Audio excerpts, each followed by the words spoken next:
You want to know who Fred Krueger was? He was a filthy child murderer who killed at least 20 kids in the neighborhood. Kids we all knew. Oh, Mom. It drove us crazy when we didn't know who it was. But it was even worse after they caught him.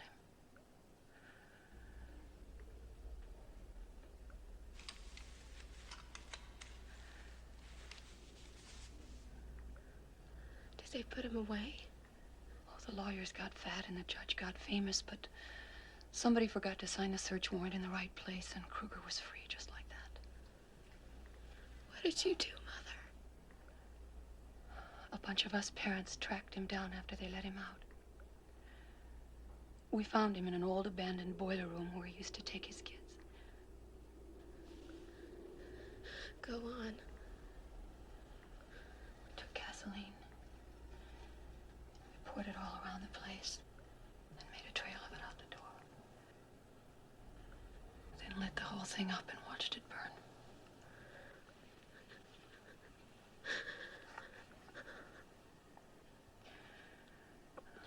But he can't get you now. He's dead, honey, because Mommy killed him.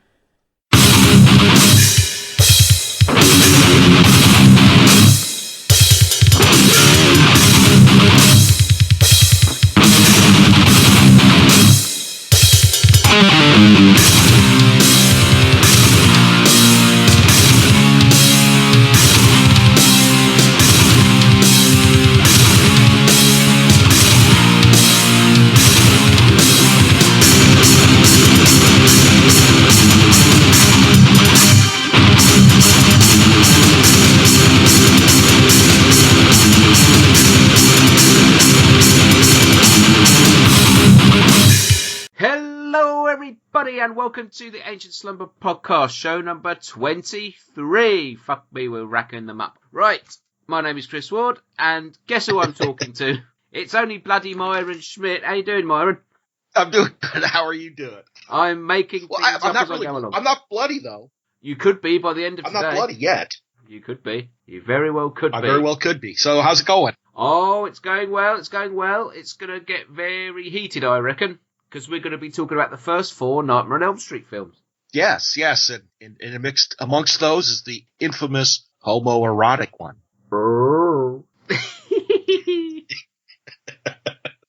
I'll have a few comments to make about that one. I'm sure you will. I have too, and I'm not sure if our comments are going to match up. I'm not sure if they will either. Okay. But before we do that, we got our usual stuff to get out of the way, haven't we? We do. And I'm about to surprise you with one thing. Ooh, lots of surprises today. That's right. Oh, looking forward to that. Well, before we do that, I shall say, if you would like to contact us for any reason, if you love us, if you hate us, if you want us to go away, get us at ancientslumberpodcast@gmail.com, and you can follow us on Twitter at ancient_slumber, and please do visit the website at ancientslumber.wordpress.com, and please leave a review on iTunes if you feel we're worthy. Thank you very much. Right then. 5 stars, please. 5 stars. 5 stars. Well, I don't want to tell people how to vote, not the way the world is at the moment. Well, that was subliminal. Yeah. Well, perhaps did he get his presidency on iTunes votes? Facebook likes. Oh, I haven't heard his podcast, so I don't know. Anyway, right. What you been buying? What we been buying? Well, I haven't been buying a whole lot. Okay. There's really not a whole lot coming out that's worthy. I did head over to a used bookstore, DVD store. You went back to the 1980s, you mean? Yeah. Last weekend, and I picked up, finally, a copy of Fright Night. Ah, the original? The original. On Blu-ray? I've never owned one. No. I don't know if it's out on Blu-ray here, to be honest. I don't know. It's coming over here in April. And I know it's out in Europe already. There's a Blu-ray. But, hey, it was for $8 US, so why not pick it up? I've never owned it. Oh, well, there you go. What a fantastic one to own. Absolutely. Yeah, we covered that way back when. It's about our 4th show, I think. I had to rent it on Amazon or Vudu, one of the two. Oh, well, it's well worth it because it's such a fucking brilliant film. I agree. Yes. Oh, I agree. Because you don't think you've had it in the US. The documentary, You're So Cool, Brewster, came out here just before Christmas. And it's by the same people who did the Hellraiser. Really? Yeah, they did the Hellraiser Leviathan one. It's the same guys. Interesting. Yeah, fantastic little documentary. And I do believe that there's an edited version that's coming out on the new Blu-ray in the UK in April. So if you haven't seen it, then now's your chance. Yep. Hey, even Crazy Friend Eddie makes the rounds at the horror con, so my friends posted a picture of her next to Crazy Eddie. Crazy Eddie? Who's Crazy Eddie? Evil Ed, you mean? Evil Ed. Crazy Eddie. Crazy Eddie? Fuck are you on about? It's one of the, used car salesmen over here or something like that, Crazy Eddie. Come to get Crazy Eddie's carpets. Is that racist? Is that racist? No. Oh, sorry. No, it isn't. That's an impression. But over here, it's Empire Carpets and something 2-300. I can't remember the commercial. Crazy Eddie's carpets. Come get the bargain. It's not racist. That's pretty good. That's actually pretty good. That might be a little racist. What's the difference between doing an impression of someone and being racist? Degrees. It's all a matter of degrees. Oh, is it? I'm spoofing a spoof of somebody advertising carpets on a foreign telly. It's not racist. I assure you, it's not racist. That's right. Fucking hell. Oh, right. Okay. Did you buy anything else?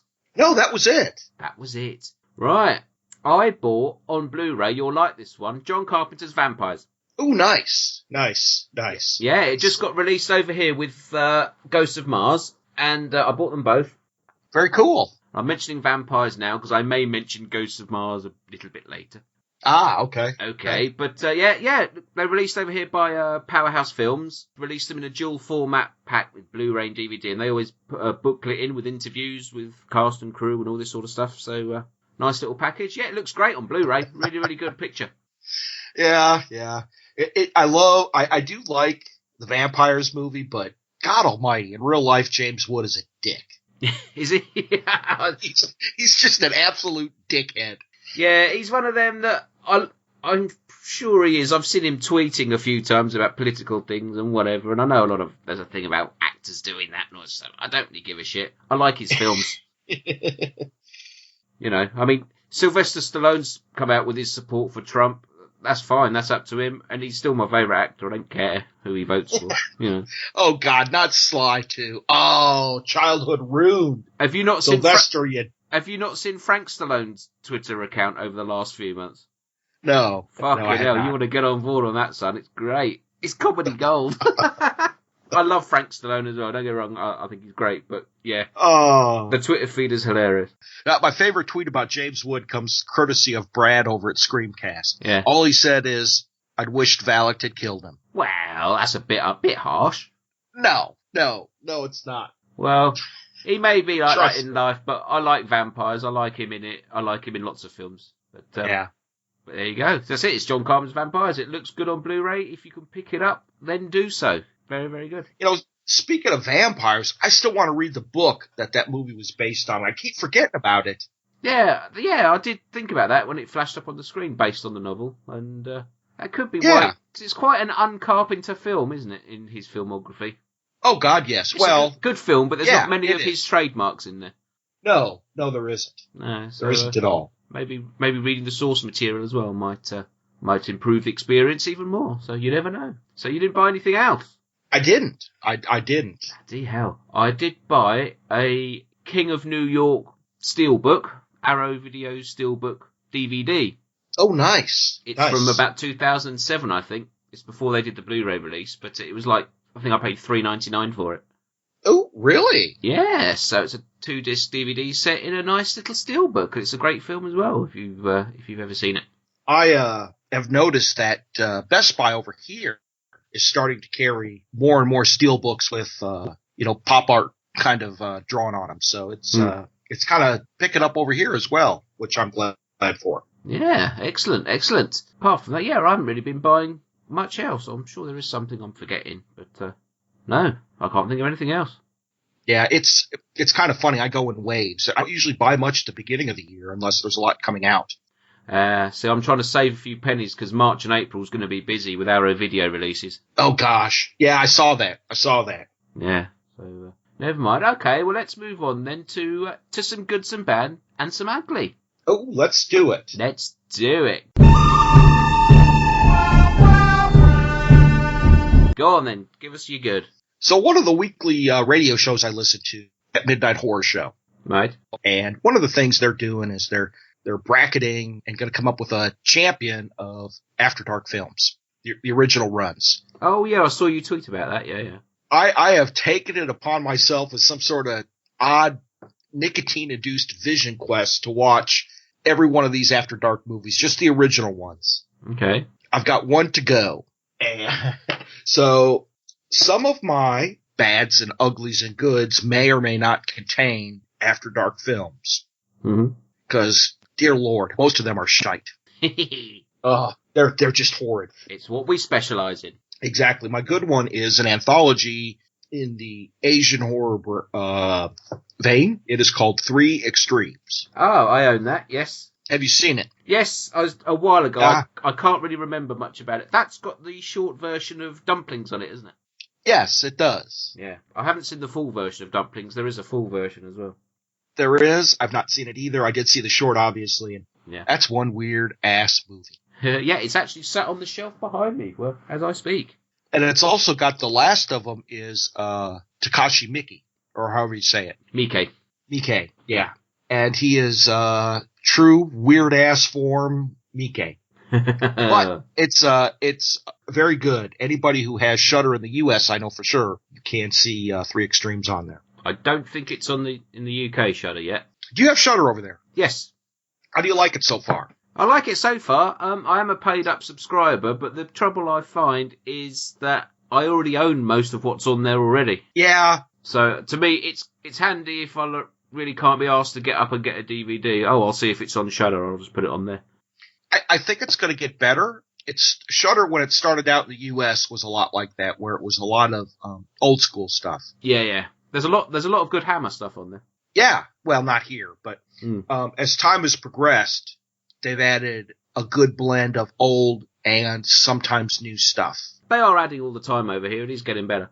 Yeah. It's they got some good stuff going on. So just hang with it. I think it's going to get better for you. Oh yeah. Say £5 a month, and you get you can watch whatever you like that's on there. So exactly. I did watch that Ring versus Grudge thing the other night. I can't pronounce their names. I can't remember what it is. Sudoku or something. But I watched that one. That's on the Shudder. Yeah, I watched that too. I fell asleep. Oh, it wasn't that bad. Well, maybe it was. Maybe I was just tired, but I fell asleep. Oh well, it's going to be like that. Right then. Yeah, exactly.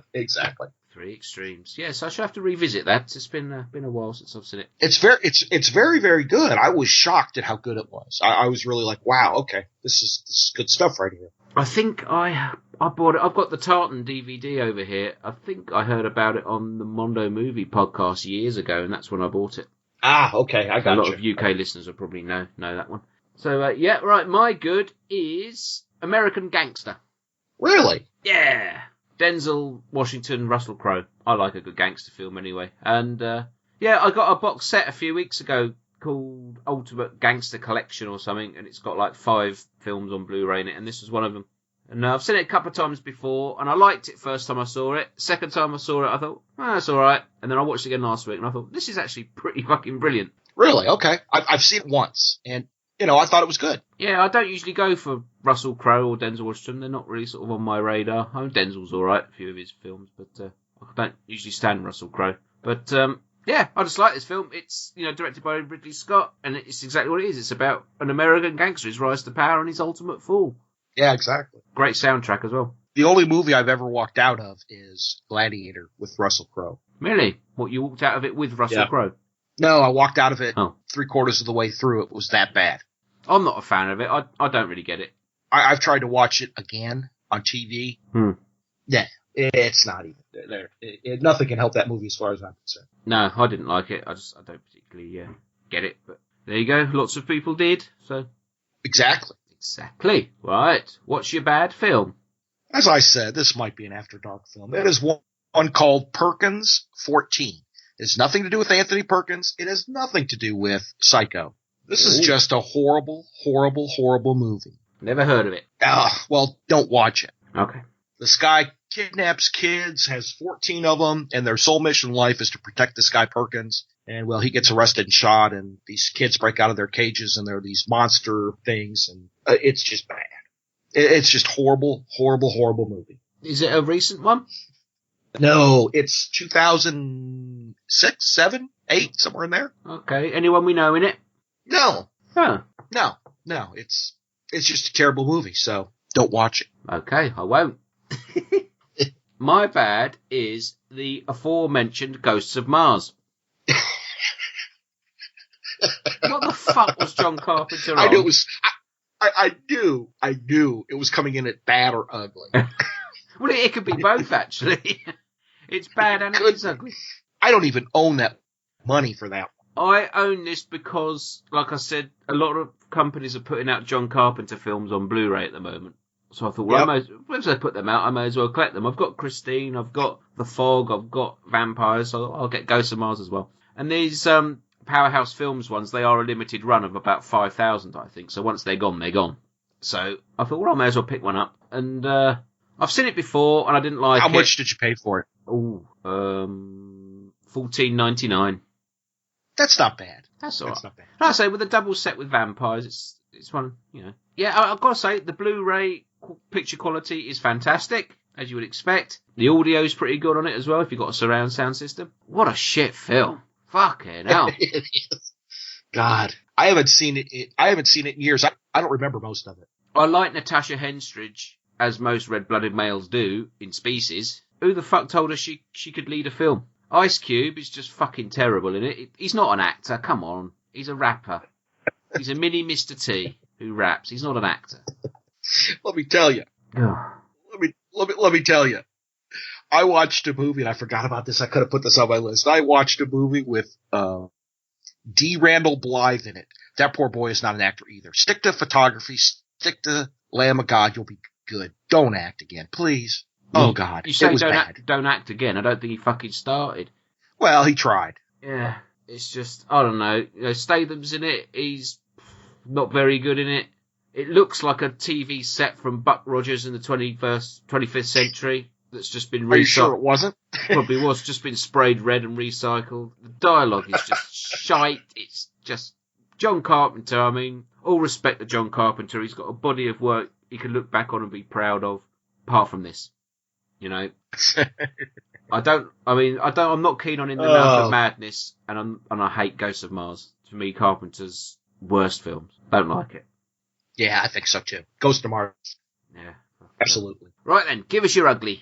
So this is another After Dark film, but I was excited about seeing this. I've never seen it before, but I did read the book, or the short story. Mm-hmm. It's a little one, authored by Clive Barker called Dread. Now, Clive Barker did do the movie. And the thing about it is, it's actually a good movie up until the very end. When the movie ended, I went, holy crap, really? It was a pitiful, pitiful, pitiful ending. Absolutely pitiful. And it's not that it's different, per se, than the book or the short story. I mean, it is. But it's the fact that they didn't carry the Dread theme through to the end. At least in the short story, the theme of the story was Dread, and they carried it up through the end. This one, they should have just called it Masked Crazed Killer or something like that. And it's for that reason that it made it on my ugly list. Okay. I have seen it. I saw it a couple of years ago. It was on the Horror Channel, but I cannot remember a thing about it apart from I didn't like it. Yes. I was okay with it. It was a good, solid movie through most of it, and then the ending. I'm like, oh, fuck you. It completely ruined the whole movie for me. Yeah. I remember not liking it. Right then, my ugly. What about you? What about me? I'm hearing random noises here. This is weird. Right. I've got two ugly, actually, but one is a sequel to the other, so I'm lumping them in as one. Oh, God, help us all. What? Go ahead, then. Jeepers Creepers 1 and 2. Oh, God. Yeah. I'm putting these in ugly because I'm going to get dark now. Now, I was following a Twitter feed from Scott Weinberg, the critic, American critic. And yes, he put a thing out about is it okay to watch Jeepers Creepers 3 when it comes out, knowing what we know about the director? Because if you don't know, the director is a convicted sex offender. Yes. So I'll let anybody else go and follow the thread and make their own minds up on that one. But I thought, well, I've actually got Jeepers Creepers 1 and 2, which I bought before I knew anything about the director and anything like that. So Correct. And I bought them secondhand, so none of my money went to him, if that's what you're worried about, you know. So I thought, yeah, I'll go back and watch them, just as it's been a long time, you know. Maybe it'll put me in the mood for a Jeepers Creepers 3 or not. They're alright as films. They're okay. I didn't like the second one much. That's the one with the school bus, right? Yeah. And it's weird, somebody on this thread said it's weird when you go back and watch this film knowing what you know, and there's lots of scenes of sort of just young people in states of undress and things like that. And you're just... Yeah, shouldn't laugh. You get a major dose of the creeps. Yeah. But he's been to prison. He's served his time. You know, that's what the judicial system's for. So, should we watch a Jeepers Creepers 3? I don't know. We probably will. Don't know. I'm probably going to avoid it just based on Jeepers Creepers 2. Well, yeah. Even if he wasn't a convicted sex offender, it's just the fact that 2 wasn't very good. But exactly. Yeah, but the first one's a serviceable modern horror film, I think, with an interesting villain sort of thing in it. But I think so too. And when I saw the first one, I went, "This isn't bad. I mean, it's not super, but it's not bad." Yeah, sort of a direct-to-DVD sort of thing over here. It's okay. But yeah, I put them in ugly just because of how they made me feel. So yeah, there you go. Are we ready? Well, before we do that, let's do a couple of shout outs and a couple of other things. Go on then. I want to at least express public condolences to the Baz over at Podcast Under the Stairs. He's recently lost a family member, so at least want to acknowledge from Ancient Slumber Podcast heartfelt condolences to Baz and his family as they deal with their family problem. Absolutely. Not problems, but issues, So I wanted to at least say that. Right. Let's move on to the main features, which are Nightmare on Elm Street. And Nightmare on Elm Street. Let's play a trailer. The kids of Elm Street don't know it yet, but something is coming to get them. There's something out there, isn't there?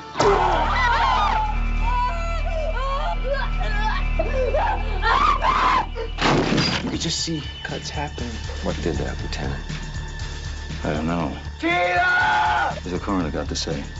He's in the jar and puking since he saw it. They're gonna kill me for sure. Did you do it? There was somebody else there. He was locked in a room with a girl who went in alive and came out in a rubber bag. No one knows where it came from or who it will visit next. Nancy? There's something wrong with you. You're imagining things. Nightmare on Elm Street. Do you believe in the boogeyman? No. Whatever you do, don't fall asleep. No! She's the only one who can stop it. If she fails, I'm your boyfriend now, Nancy. no one will survive.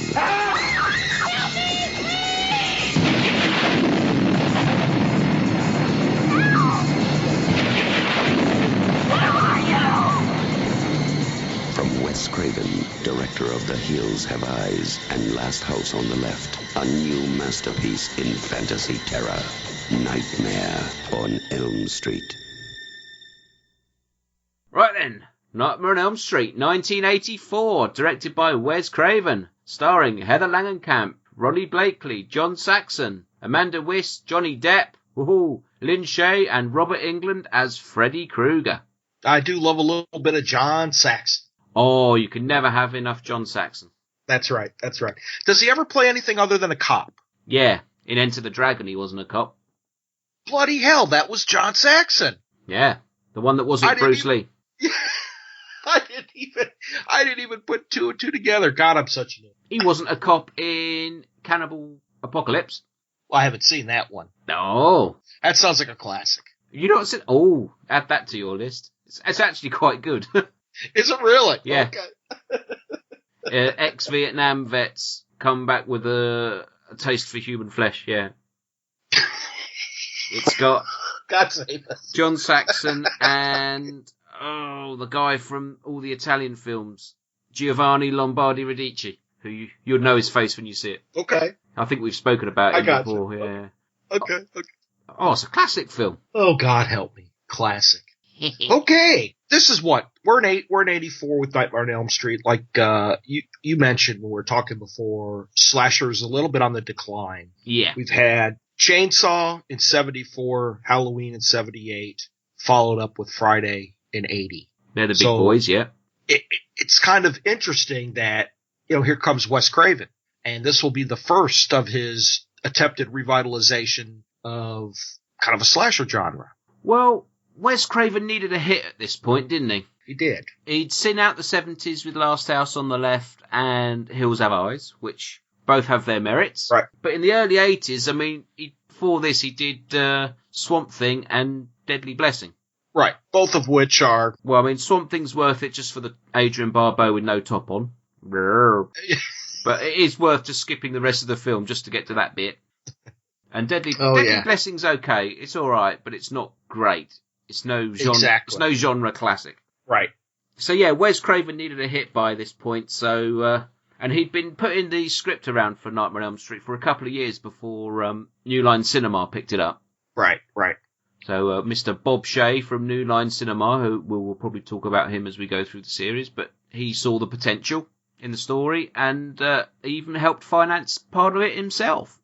And what we're left with is essentially a mid-80s classic. Yeah, I mean, I've always said, Hellraiser, I always said was the horror game changer in the 80s, but I think before that, it was this. Yes. This still had one foot very, very firmly in the slasher film, but it was different because it had the supernatural edge to it. Yes. I always liken the Nightmare on Elm Streets to the career of Kiss, where it's okay, where it started out as a very serious music venture. Yeah. And as albums wore on, it just became almost I hate to say this, don't kill me, Kiss fans, but almost a comedic family kind of thing. And we're going to see Freddy Krueger, as we go through this, follow the same kind of story arc, if you will. I actually watched a documentary not so long ago about Kiss, and they were interviewing Gene Simmons, and he said that by the end of the 70s, he was noticing that the people coming to Kiss gigs were families. They were children, parents, and grandparents. And he said, this isn't what we started the band to do. So, yeah, I get that. I've never really thought about comparing the two before, but yeah, Nightmare on Elm Street is very much the Kiss of the slasher genre. It is. And, I mean, I'll fight anybody who tells me that up until Love Gun, those were serious hard rocking albums. I mean, I grew up on them. They got me into metal. I'll fight anybody who says different, because they are. Yeah. They still are, even to this day. Oh, I mean, Destroyer's a great fucking album. Absolutely. But, I thought about that the other night. I'm thinking, this is the Kiss. As I was watching some Nightmare on Elm Street, I won't say which ones, I'm thinking, this is absolutely the Kiss of the slasher genre. Well, it is when you think about, Kiss, when it wasn't just the music. There was merchandise, there was cartoons and spin-offs and lunchboxes and T-shirts, and that is exactly what happened to Freddy Krueger by the end of the 80s. Yes. And dolls, and a Mattel Dolls TV commercial. Oh, God, yes. Oh, yes, I've seen that. Yeah. It's quite painful. Yeah, I never thought about that before, yeah. Yeah, so. But anyway, yeah, back in 84, it was a different story. Did you see this at cinemas? No, I did not. Oh, I thought you would have done. Nope. No. Whoa, wait a minute. I saw Friday the 13th Part 3 at the cinema. Well, that was 82 or 83. Yeah, no, I did go to the cinema for this one. You did? Ah, okay. I did. It's the 80s, the mid 80s are a little blurry for me. So. Well. You start college, it just, Okay. So, yeah, all right. Well, I saw this in about 1985 on video. Okay. I actually saw this when A Nightmare on Elm Street 2 was coming out on video over here. Okay. And Nightmare on Elm Street 2, we'll get there shortly, but it was quite heavily promoted over here when it came out. I remember the adverts on the telly and, the newspapers were running competitions where you could win the video and all this sort of stuff, which I remember. And, at that age, you're sort of latching on to things that are coming out. the next best thing. Bear in mind, I was probably about 8 or 9. And Okay. And I just remember seeing these trailers for A Nightmare on Elm Street 2, and it was the trailer with Freddy in front of barbecue with his arms outstretched, you're all my children now, all of that sort of thing. And I was like, wow, this looks brilliant, because not long before that, I'd been introduced to modern horror, modern air quotes, with American Werewolf in London. So I was lapping up everything I could get. And, so me and my sister sort of badgered my mum to go and get A Nightmare on Elm Street 2 from the video shop because we wanted to see it. And and I remember going in there with my mum and she asked for A Nightmare on Elm Street 2 and the guy said, no, it's all booked out till next week. And she went, oh. And we were like, oh. And then he said, but I do have the first one in stock if you want to watch that one. So we said, yeah, okay. And bear in mind, I'm 8 or 9 years old. I've said before, my mum's rule was as long as there's nothing terribly graphic on the box, we were allowed to watch it. That's right. So, Hellraiser was the only one that fell foul of the parental ban.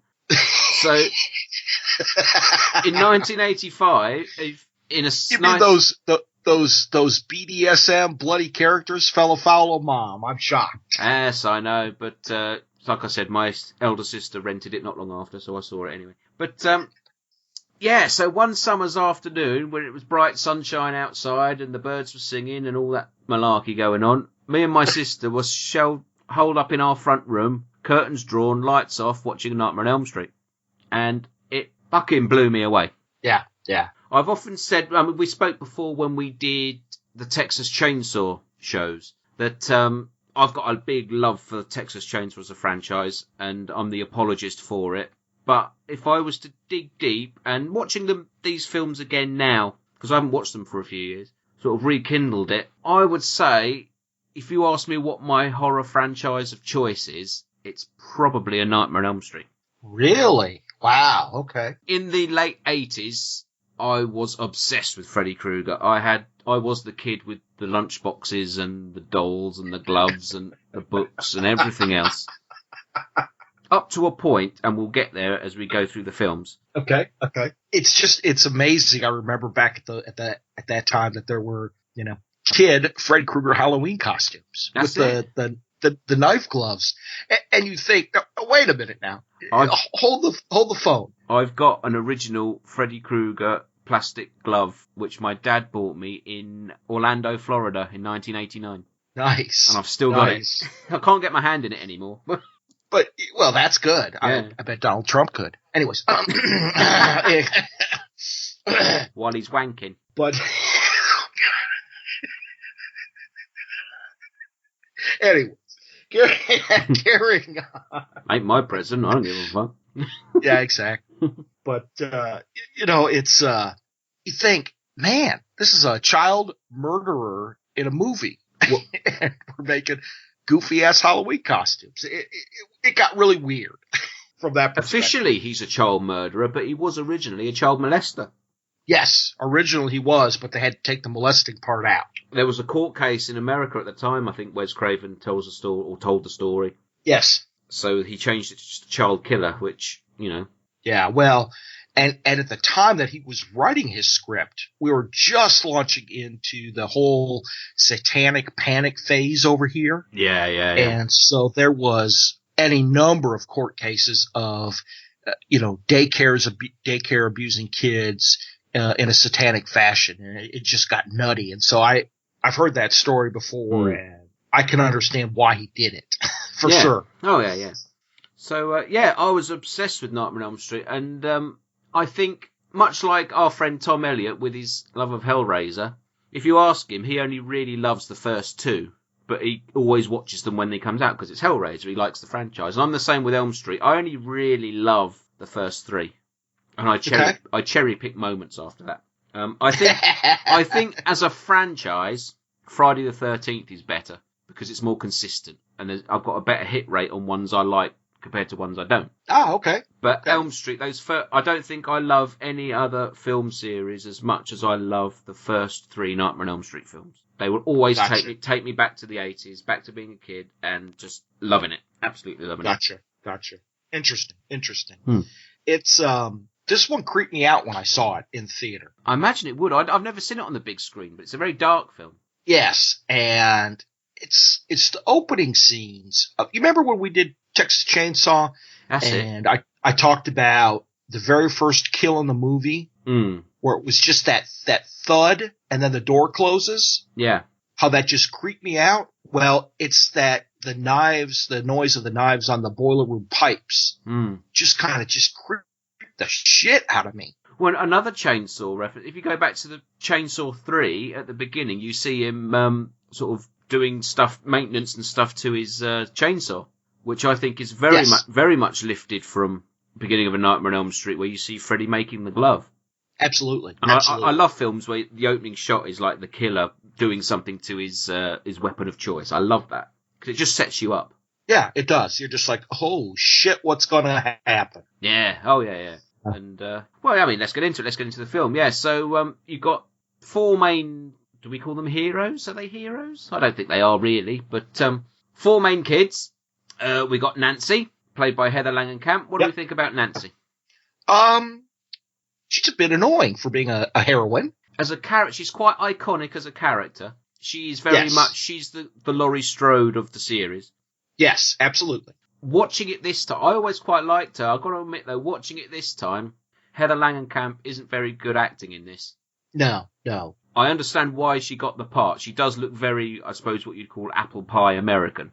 Yes, absolutely. And a good part of her acting isn't bad, but we can all see in this movie why Johnny Depp went on to bigger and better things. Yeah, she gets better in later films. Yes, as a young actor, the boat shoe preppy Johnny Depp, I think probably far and above for me is the best in the movie. Really? Yeah. I suppose so. I suppose he's the best by default because the other three aren't particularly brilliant. Right. And, it's... We got a chap called... He's credited as Nick Corrie, but his actual real name is Jesus Garcia. Okay. Yeah. He plays Rod Lane, who's sort of the rebel of the four. He's the leather jacket, white t-shirt, slick back hair with a flick knife. That's right.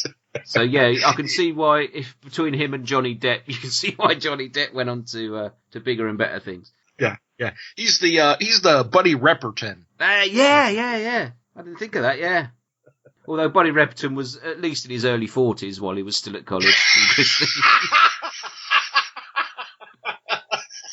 Still in high school, he was in his early 40s, mind you. He looked like the singer from a southern rock band. He looked like he was in Leonard Skinner, and yet he's supposed to be like 18. I was going to suggest Man of War, but okay, we can go with the southern rock. What is those big sideburns and that 70s fucking big hair, Oh, Jesus. Yeah. Oh, dear. Yeah. And we've got Amanda Wyss, who plays Tina, who is Nancy's best friend. I think she's pretty good, actually. She does well. I think she does well. They do the psycho thing of sort of framing her to be the main person, and spoiler, she turns out not to be. But I think she's pretty good. And she in that documentary, I did watch the Never Sleep Again documentary, which we'll keep referencing throughout. She's pretty hot still. When it came out, I bought it, and somewhere along the line, I even have an official poster that came with the movie. I ran out of time. I was going to watch it, and then it just completely ran out of time. I'll keep referencing it then. You said, "Hey, let's record today," and I'm like, "Oh, sure, we can do that." I hadn't watched any of the movies. So I had to start a quick binge-a-thon, and then I had to take my son to the airport yesterday, so that took up most of all the afternoon. So it was a bit tough. Excuses. You've always got to be ready for Freddy. Boom. So yeah, we got our four kids. They're all suffering from nightmares, and they all dream about the same person. Ooh. Yes. Who is that person? Don't you know? Freddy Krueger. Freddy Krueger. Oh, played by Robert Englund. Yes. We've mentioned it in previous shows about, horror actors who are associated with their character. I mean, I ranted a bit about Doug Bradley and Pinhead in the last one. Robert Englund, Fred Krueger. Is there any difference between them? No. He is Freddy Krueger. He is Freddy Krueger. He's fantastic in this role. Yes, he is. Absolutely fantastic. I knew him from V before I saw this. Absolutely. I saw this, and I saw in the credits Robert Englund as Freddy Krueger, and that didn't mean a thing to me. And then I just remember watching V afterwards and going, "Oh, that's the guy from Nightmare on Elm Street. Oh, I can see it now." He's got very distinctive features. I did the same thing. I actually bought all of the V's, including the 2 new seasons, probably 3-4 years ago. And I was watching V because I remembered it as a kid watching it on TV and loving it. Yeah. And I put it in and went, oh, hey, there's Freddy Krueger. And he's playing a good guy. He's playing a character called Willie. Yes. Which is a very rude word over here. Well. Especially if you put it in the wrong place. Yeah. So my solicitor keeps telling me. Yeah, Robert Englund is Fred Krueger, who was, as we said, a child killer or molester, if you want to go down that route. He was burned alive by the parents of the kids on Elm Street, and now he's back haunting their kids' dreams. And he has a glove with razor for fingers. Yes. Very scary individual indeed. And this was a serious movie when it came out. There's no comedic effect in this at all. Although nowadays it almost seems like it, but when it came out, it was not comedic effect. It was all done for sheer horror effect. There isn't comedic effect, but I think there are a couple of light-hearted moments, and I think they come really from Johnny Depp's character. Yes. Who plays Nancy's boyfriend, because he's got a couple of lines, just quips that he comes out with, which I think sort of add that little bit of light-heartedness to it. Yes, I agree. But there's not a lot of humour in this at all. The only big bit of humour that gets me every time is Ronnie Blakely's line delivery. Oh, really? Oscar-winning actress Ronnie Blakely plays Nancy's mum, Marge. She's fucking terrible. She really is bad in this film. I don't know whether she's doing it deliberately or because she plays an alcoholic mother. She seems pissed to me. Yeah, maybe she was. Maybe she was. But yeah, she's the down point, I think, in the cast. And obviously we've got the legend that is John Saxon. Absolutely. Playing Nancy's dad, who is a cop. Her parents are separated, but they sort of both share the secret of what they did to Freddy Krueger. Yep. It's John Saxon with his marvellous hairpiece. What can you say? That's right. Apparently when he came in to start filming, he actually went up to Wes Craven and he opened a box and he pulled out 2 different hair pieces, one that was sort of slick black and one that was sort of old and grey, and he said, which one do you want? Fantastic. Oh, I could just imagine Wes going, oh, for fuck's sake. Oh no, he'd be a gentleman about it. Well, yeah. He'd be a gentleman about it, but yeah. Bob Shayer probably said, for fuck's sake. Yeah. So yeah, so the main draw of this film, it's a slasher film, but takes place in the dream world, so there's a bit more emphasis on the fantastical. But what I like about this film is that even though we're in a dream world, it's still very grounded. The fact that Freddy still kills with his glove, we haven't got silly fucking monsters or anything like that. Right. The fact that their dream world really consists of warped versions of places they already know. Yes. And the boiler room where Freddy took his victims. And I love that. And it's something that got dropped in the sequels as they become bigger budget and more fantastical and all that sort of stuff. Yes. But I think Agreed. That's the strength of the original, is what makes it frightening. Because we all dream of places that we know and people that we know, and things are slightly different, in your dream world. And I think that comes across very well here. I never thought about that, but that is a absolutely excellent point. It is. It carries over into part 2 as well, which I like. So after that, things get a bit different. But I like the fact that it is very, very, I'll say grounded in reality, because it's not grounded in reality, but it's, you know what I mean? You can relate. Well, yeah, it's a lot more real than, unicorns and rainbows, and then there's, Freddy with, his head on a unicorn body or some shit like that. That's it. So, that said, the one kill in the film that does still, after 32 years, still make me go, is Johnny Depp's death. It's classic. Is it? Don't you think? Johnny Depp's death? No, I don't like it. Why? Because, I thought, even as an 8 or 9-year-old boy, I used to think, bollocks, he's got, the other deaths make it look like there was something done, when Rod Lane gets killed, it looks like he hung himself. Yes, and when the girl gets killed, it looks like she's been stabbed. Yes. When Johnny Depp dies, who goes into the crime scene and says, well, there's no body? No, there isn't a body. He gets sucked into the bed and a fountain of blood comes out. Yeah.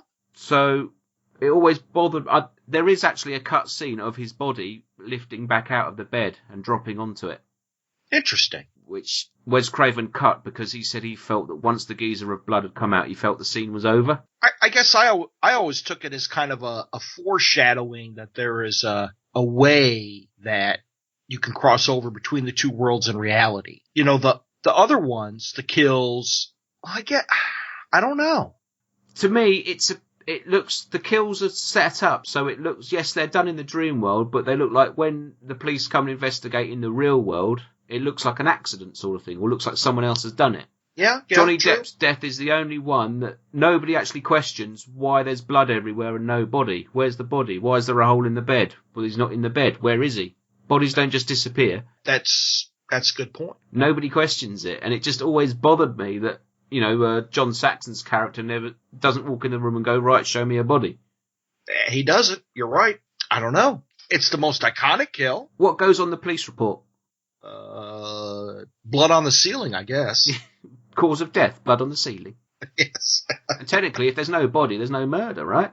Yeah, it's harder to prove, but yeah, you're generally correct. Yeah, so it always takes me out. I wish Wes Craven had left that scene in of the body coming back out the bed.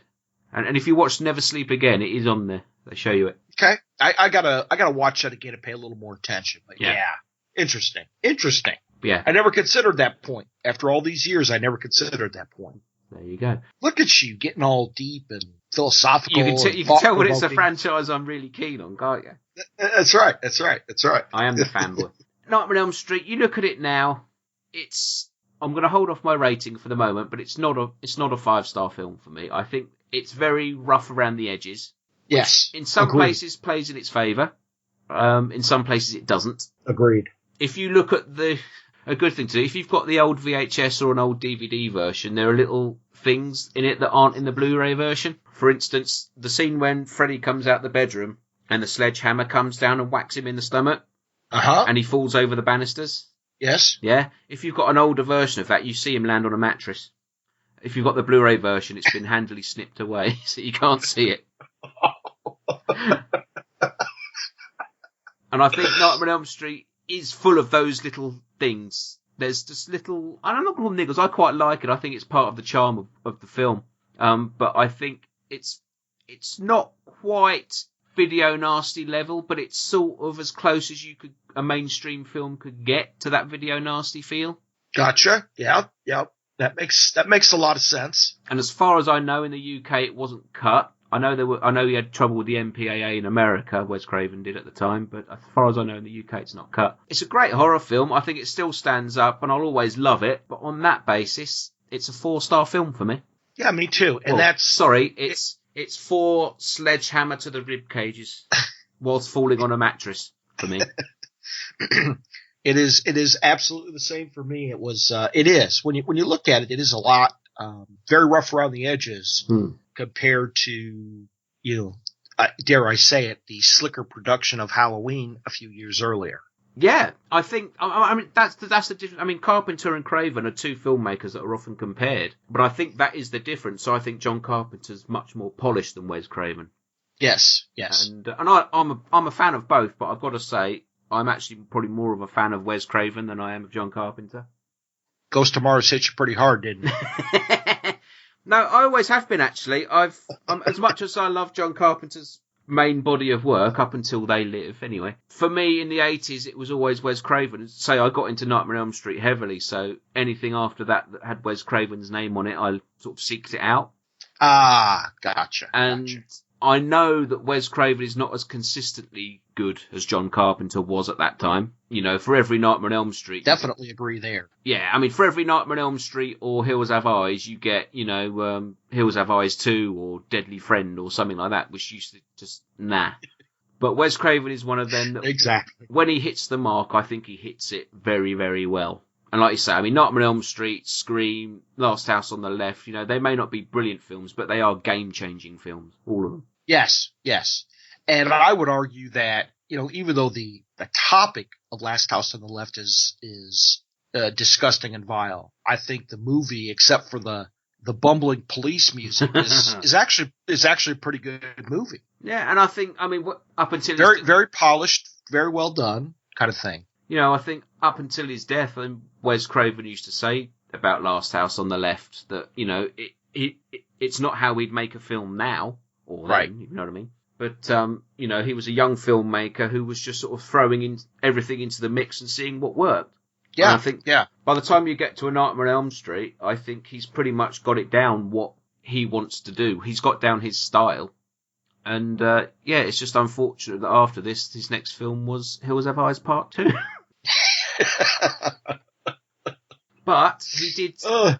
He sold the rights to the character of Nightmare on Elm Street and Freddy and all that to Bob Shaye. So Bob Shaye was sort of in control of the film after that, which is why Wes Craven didn't come back for the sequel, even though he was asked. The other thing that bugs me about Nightmare on Elm Street, which knocks it down a mark for me, is the ending. Yes, let's talk about the ending. I know where you're going with it. Let's talk about the ending. Go on then. Oh my God! So you've built up this full head of steam, and you got Freddy of the Real World. Okay, I'm on board. Mm-hmm. And then he gets killed. He gets sucked into the bed, and there's, you know, father and daughter looking on as Freddy goes down to hell or takes her mother with him or something like that. Best place for her. Yep. Really? What? Oh, wait a minute. But there's more. And then all she does is she looks at him when he comes back and says, I take away all the power I gave you, and that's it. Well, for fuck's sake, why didn't she say that 90 minutes ago? Because she didn't realise it. I think it could. Yeah, I know what you mean. It could have been done better. I think it's that sort of sudden realisation of finding inner strength to say, you know, I'm not prepared to put up with this. You know what? I get that. Yeah, it could have been done a lot better. Yeah. It could have been done better. This kind of felt like Wes was like, oh shit, we got to end this. He's driving on his car phone. He's got the big bag phone with him. He's, you know, the top is down on his Mercedes, and he's driving around thinking, okay, guys, here's what we're going to do. Go shoot this, and we'll call it an end. Well, they go into it in the Never Sleep Again documentary that Wes Craven had an idea for an ending. Bob Shaye had an idea for an ending. Neither of them wanted to do each other's ending. Oh, God. So they came up with a compromise that included both their endings, and neither of them worked, really. I don't mind that bit about her turning her back on him and him disappearing. I get that, because I can see what they're aiming for. What I don't like is the little coda bit at the end when Nancy comes out of the house. Oh, God. And they drive off. They drive off in the most ridiculous Freddy mobile, and then Mom, or it's a statue, gets sucked through that little tiny window. Well, like, it looks like a sex doll. I know. The mum's turned into a sex doll and been pulled through a tiny window. I forgot about that little part. It's a shame, because up until then, A Nightmare on Elm Street is a fantastic film, and it's fantastic because of the potential of what you could do with it, you know, and the fact that they couldn't come up with a good ending to such a strong film does let it down. Yeah. And I think, I mean, it's you listen to that interview with Bob Shaye and Wes Craven, and they both say the same thing, that it could have ended a lot stronger. And I actually don't mind the concept of discovering your own inner strength and all that kind of stuff. But if that's the case, why doesn't Heather Langenkamp just come back in Nightmare on Elm Street Part 2 and say, here's what you do. Just say, I don't believe in you. I take away my powers, and you're done.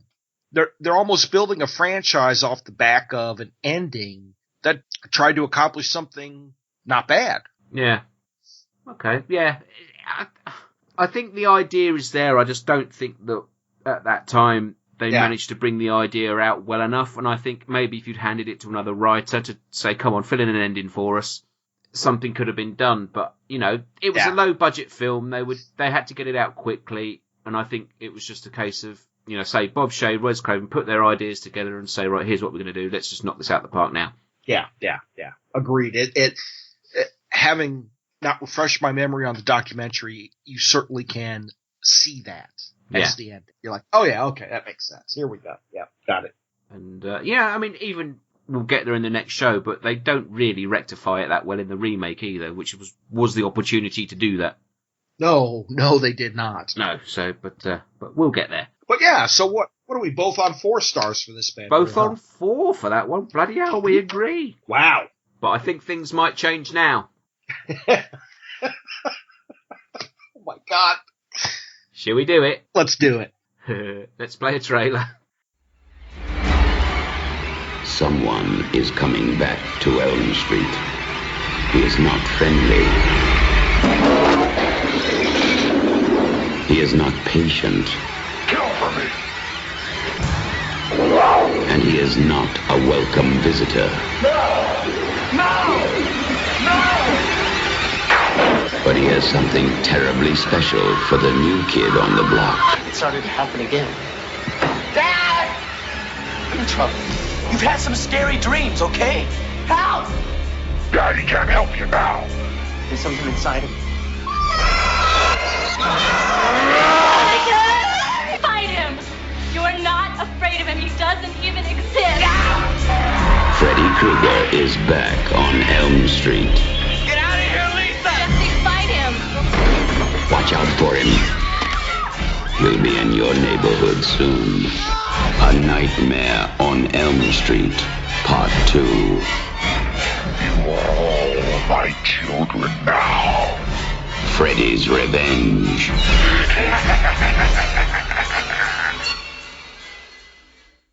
A Nightmare on Elm Street 2, Freddy's Revenge, 1985. Directed by Jack Shoulder. Starring Mark Patton, Kim Myers, Robert Russler, Clu Gallagher, Hope Lang, Marshall Bell, and Robert Englund as Freddy Krueger.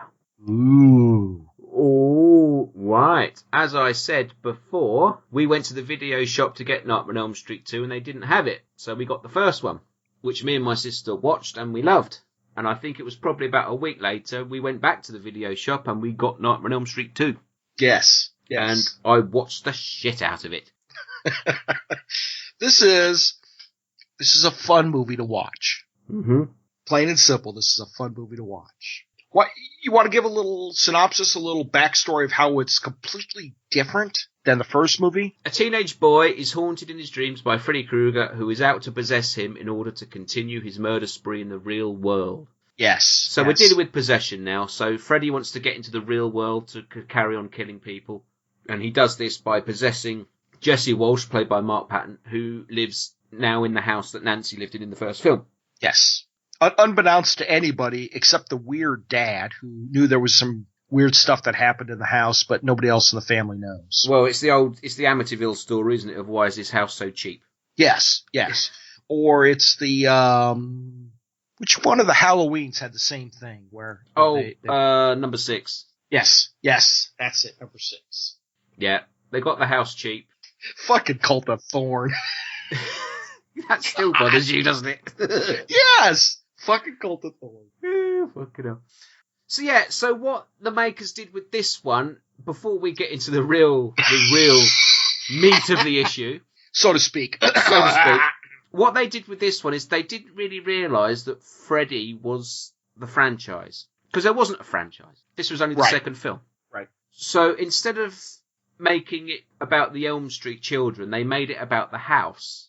Which, let's look in perspective, Chris. How could they not realize that Freddy was the...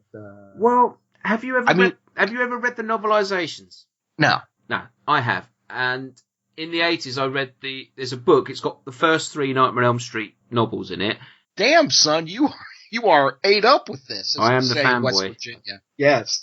And in the back of this book, they had a little bit at the end. It's called The Life and Times of Freddy Krueger. And somebody had done a short story which is about Freddy and how he became how he was. And in it, they said that Freddy was actually born in that house. That house used to be a hospital or something. And that Freddy was born there. But we don't get that till much later. No. Well, we don't get it at all because it's not actually in any of the films. It was just in this book. Okay. You're right. We don't. Yeah. So, based on that, if that was the way they wanted to go, make it a haunted house story, you could sort of see it. Yes. And if that's the backstory that the writers were working from, you can absolutely get that. The writer on this film was a chap called David Chaskin. Yes. We've got no Wes Craven, we've got no Bob... I mean, Bob Shea's still the producer, but he's not involved in writing. Director Jack Shoulder doesn't get involved in the writing. This is David Chaskin's story, and he's quite an interesting character, because he's the one character in the Never Sleep Again documentary who finally admits the subtext of this film. Finally admits it? Yes. Okay, I'm gonna go back to a quote from the great Rob Halford. Ah. and I'm paraphrasing, if anyone didn't realize I was gay, they missed how I was dressing. Hang on, I dress like Rob Halford. What are you saying? With studded wrist I did in the 80s, mate. Well, who the hell didn't? Lemmy used to wear one. So I never had the peak. I didn't have the peak cap and the riding crop, though. But I was gonna say, dude, he had a leather riding crop and a leather hat. Ironically, I look more like Rob Halford now with me shaved head and me long goatee. Finally revealed the subtext. Yeah. Oh, I say.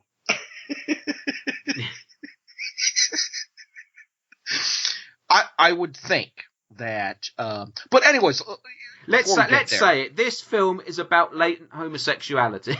Absolutely. We got the new kid in town who has a little dust up during a softball game with a quote unquote big bully dude or whatever. Robert Russell. And that dust up consists of somebody getting pantsed, and rather than pull up his pants, he's just going to go ahead and fight the guy with his pants down. I mean, dude, really? And that's not the least, shall we say, homosexual piece of the film. No, we'll get to the most blatant one in a bit. The film is about essentially an old paedophile possessing the body of a young man. Yes. And nobody got it. I know. Shall I tell you what clued me into it? Other than the bare-assed wrestling? Well, this is true. This is as true as I'm sitting here. This is true. When I first saw this when I was like 9 years old, and I didn't realise that the whole film was all about that sort of thing, but there's one bit in this film, nobody ever picks up on it. There's a line when the Lisa character is in the swimming pool, and her mum comes out, and she says, "Lisa, honey, there's a Jessie on the phone." Now, I don't know about the US. In the UK, if you're called a Jessie, that means you're a bit of a wuss. No. As in, you're a big Jessie. No, that's just a name here. Yeah, so in the UK, if you're called a Jessie, it's like being called a sissy. Rick Springfield, Sissy's girl. Ah, yeah. Okay. And I always remember I was watching this film on video, and that line came on, and my dad was watching it as well, and he just went, in a slightly camp voice, just went, "Ooh, there's a big Jessie on the phone."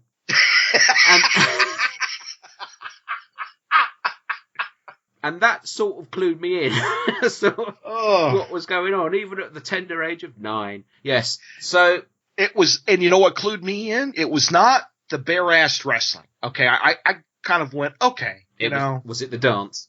It was the dance. Like, really? Could it be any more blatant? Jesse does the dance in his bedroom to that song. That's right, with the wooden phallic object at the end. Yeah, Mark Patton in the documentary actually says that video of him doing that gets played in gay clubs. Oh God. It's weird. It seems weird talking about it, but basically, the homosexual subtext about this film is that Jesse is in love with his best friend, played by Robert Russell, and I've said before, I'm a huge Robert Russell fan. I love the guy.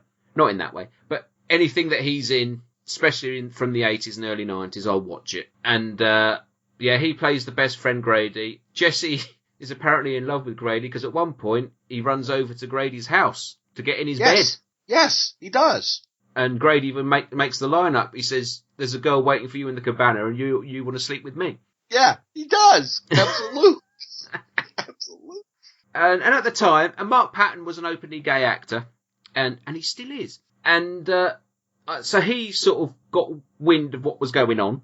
I did not know that. Oh my God, it makes so much sense. Did you really? You didn't know that. I did not know that. Neither did Jack Shoulder or Bob Shea or anybody else involved with that making. Oh my God. Yes, Mark Patton was an openly gay actor. Well, you know what? Yeah. I have just added as we speak. Right now, I have added 0.5 to my score for this movie. Oh, brilliant. I did not know that he... Oh, my God. That's brilliant. Holy shit. I love it. Don't you know what film he was in before this? No. It's got a long title. Let me find it. It's something of like Welcome Back to the Five and Dime Jimmy Dean. Something like that. which is a musical. Never heard of it. I thought you were going to say Cruising with Al Pacino. No, Come Back to the Five and Dime Jimmy Dean from 1982. It's a musical. Oh my God, that just makes this feel more brilliant. Yeah. Oh my God. Interestingly, Mark Patton also auditioned for the Johnny Depp role in the first film. I could see that. I bet he absolutely did. Yeah. That's awesome. Oh my God, I love it. I did not know that, but it makes. Oh, he did it makes it even more amazing. Right. Well, let's move on then to what I think is probably the most obvious case for this being a homosexual love story. Let's before you say that. Yeah. I don't know about England, but in the U.S., this movie captured the sheer dick nature of PE teachers. Yeah. That's where I was heading. Yeah. God Almighty! This movie captures PE teachers that I had in high school. Well, I hope not. Well, not in that way, but how they act, how they dress. Oh, yes. Yeah, we have that here as well. Yes, I can remember back to those days, yeah. And I grew up in Illinois. So in the state of Illinois, it's probably one of the last few states that does this. You have to take 4 years of physical education. So in other words, you have PE every day for 4 years. You have it every day? Every day. Oh, we only did it twice a week, mine, when I was at school. So this whole thing that they captured of how much of a dick those guys were, you know, and the only thing it didn't capture was, you know, the local gym teacher taping up the girls' thighs for volleyball, you know, that kind of stuff. Oh my God. I remember walking into PE class. There was a young lady standing on a table, and the male gym teacher was taping her thigh up for gym class so she didn't hurt it for the volleyball game. Oh, right. Okay. And it's just like... Did they stand and watch you while you were all in the showers? Some walked around while we were in the showers. There was none that stand and watched you shower, but they definitely walked around because we had two sides to the locker room. Yeah. So there was two shower areas, and they definitely made a pass through the shower areas to make sure they had a thing where you had to shower. Yeah. I have no idea where it came from, but everybody had to take a shower. I know. It's just like the weirdest fucking thing ever. It gets weird when they get in with you, doesn't it? Yeah. Mine didn't. Let me just clarify. They didn't. I was joking. Mine didn't either, but you know, and I shouldn't laugh because there's some stories of some, you know, pedophiles who used to have recliner chairs in the boys' locker room. Really? So yeah. Okay, now. You know, there's some really, really sad stories about that kind of stuff in the U.S. So, but yeah. On that cheery note, we'll talk about Coach Snyder.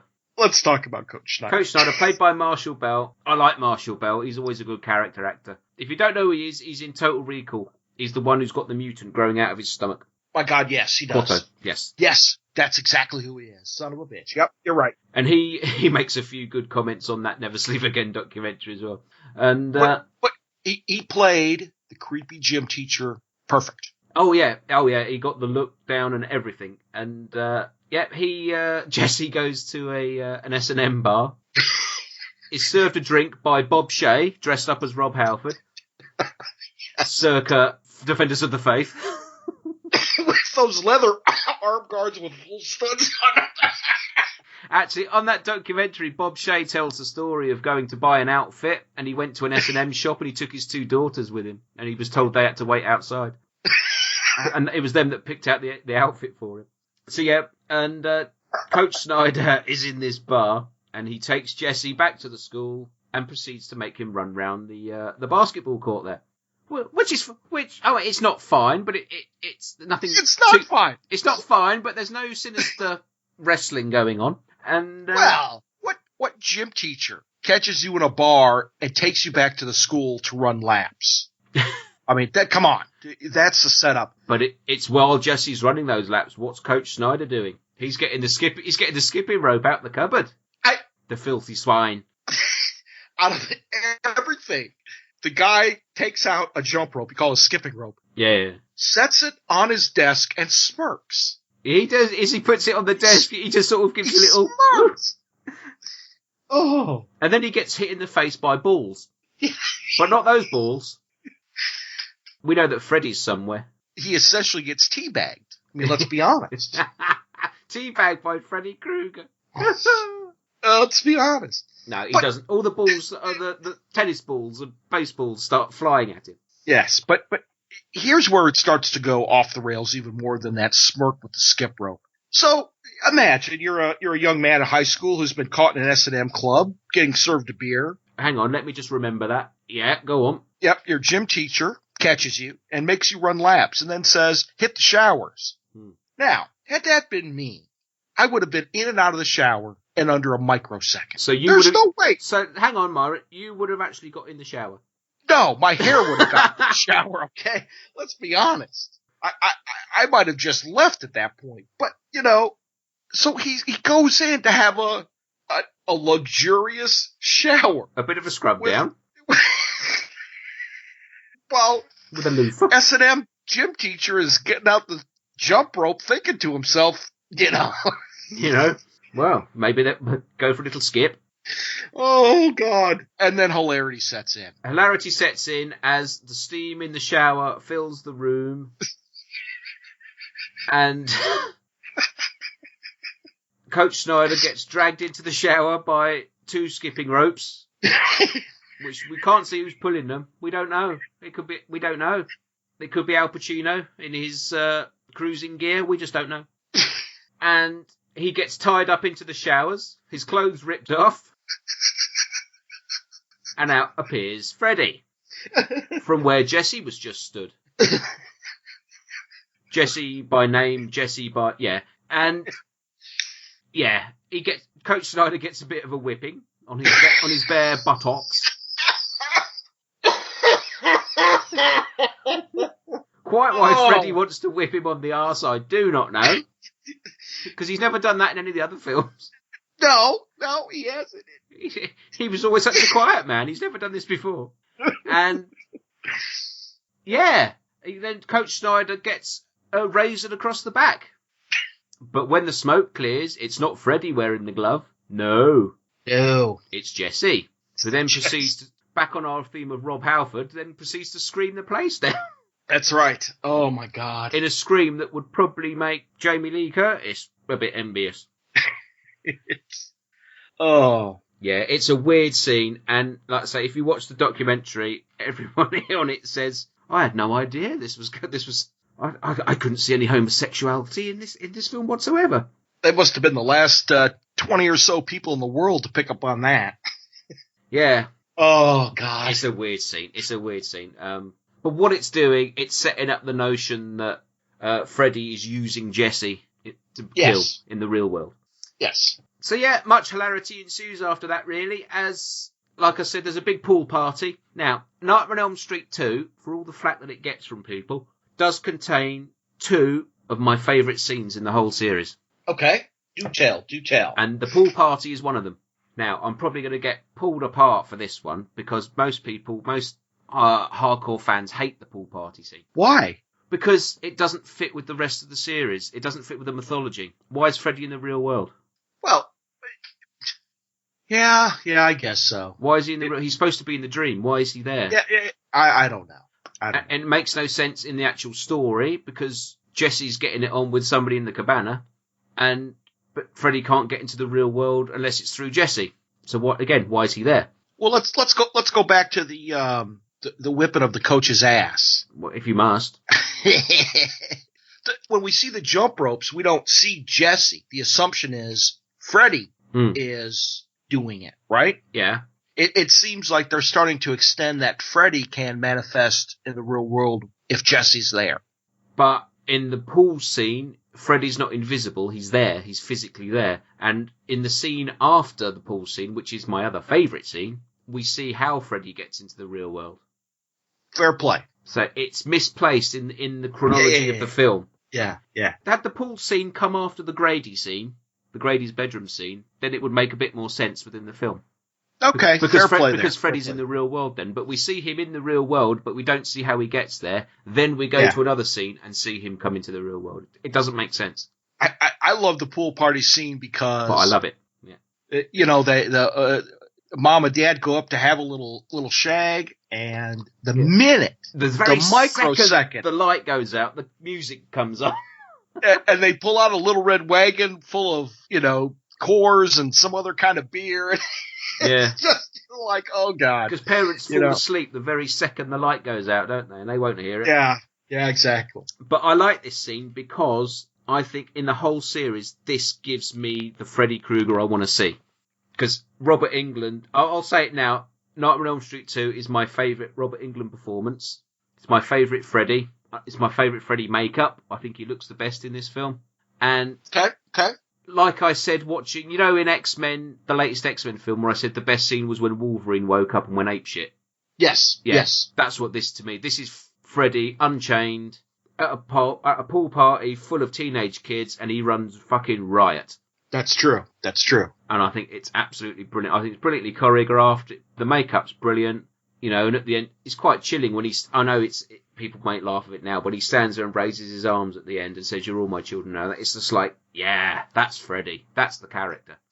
That's true. Fucking evil. Evil Freddy. We like evil Freddy. That's true. The other scene that I like comes after this it's when Jesse goes to Grady's bedroom. I don't like it because of that. What we get is Freddy coming into the real world through Jesse. Yes. And I think the makeup for this, the special effect, it still looks fucking brilliant. You know, you can tell it's a dummy Jesse, we know that. But the actual moment where you see Freddy emerge from Jesse's stomach and he throws Jesse's skin off his back and he stands up and he puts the hat on and just looks at Grady. The music that's playing in the background then, because the music was done by Christopher Young, who scored Hellraiser.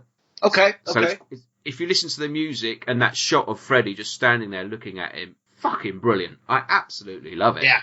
And that's terrifying. That's scary. The only thing I don't like about that scene is the fact that you don't actually see Grady's death. You see the blades go from the other side of the door. And if you think about it... I rather like that effect. If you think about it, though, the length of the blades through Grady's body, they wouldn't come through the door that much. Well, yeah, probably. Maybe he's like Wolverine. They can grow a little bit. I don't know. Well, maybe. Granted, the fact that you can see the claws go through the body, through the door, and then move downwards through the door shows you the force that Freddy's using to kill. Yes. I love that scene. I love that shot of Freddy just climbing out of Jesse's skin and just standing there and say that music, that big pounding music. It's terrifying. Yep. Agreed. Still, probably my favourite scene in the whole series, I'll actually say. I'll have to reserve that for later. Because I haven't seen the latter ones yet. Oh, you're in for a treat. I bet I am. In for a treat. So that's basically the story. So Freddy's possessing Jesse. Some more kids die. Jesse's got a girlfriend called Lisa, played by Kim Myers. I quite like her in this film. I think she's pretty good. Yes, I do too. I think I prefer her to Heather Langenkamp, to be honest. Yes, I think she's a much better actress. Yes, she's a better actress, and I like the character of Lisa as well. I think she's quite a strong character. Yeah. Obviously got a boyfriend who's not as into her as he is into his best friend, but there you go. That's Yep. Yeah. Such is life. You know, that's right. I think we'd be doing this film a disservice if we didn't mention Clu Gulager. Yes. Who plays Jesse's dad. Brilliant. Just brilliant. He's so hilarious. He just shouts a lot, does DIY badly around the house, and fends off the Freddy bird. I forgot about the parakeet that went. The parakeet! It's like dive bombing.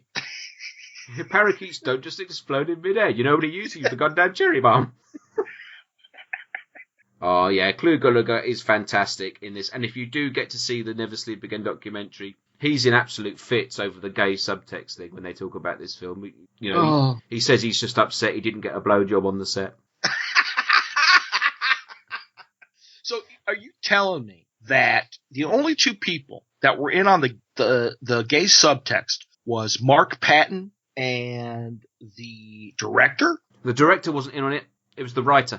The writer. I'm sorry. Yeah. So the only two people who knew this at the time when they made the movie Well, were Mark Patton and... I don't think Mark Patton actually said he knew it at the time. I think it was just he got clued into some of the stuff that was going on.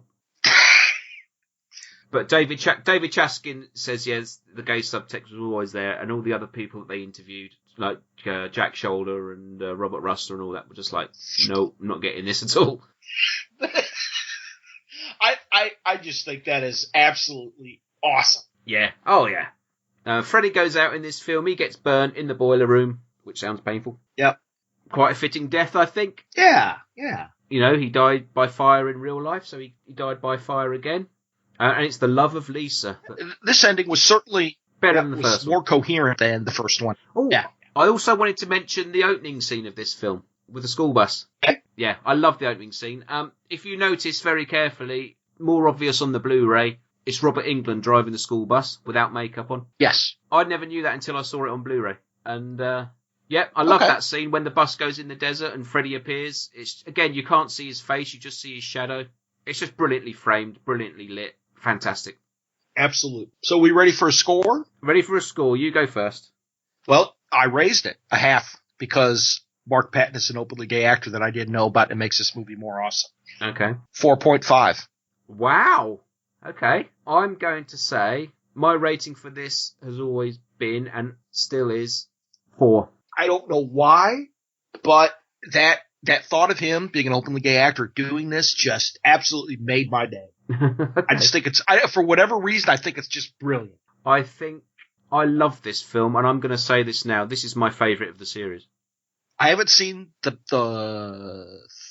5 through 8, so I can't comment. No. Okay. Though I'm pretty sure it's going to be my favorite. The thing with it is, every time I see it, every time I get to watch the shower scene, I laugh. And I laugh for 5 minutes. It's that clever. The biggest complaint that you'll hear about this film is that it doesn't fit in with the rest of the series. It doesn't fit in with the mythology. And David Chaskin says it himself in the documentary. He says there was no mythology. This was the second film in the series. Yeah. They hadn't set up the rules, so to speak, in any definite way. So in that respect, they're free to go where they want. Yep. But the fact that it's not connected to the rest of the series, really, is why I like it, because if I fancy watching a Freddy film, I haven't got to watch one and then go, oh, I need to watch the next one now. Right.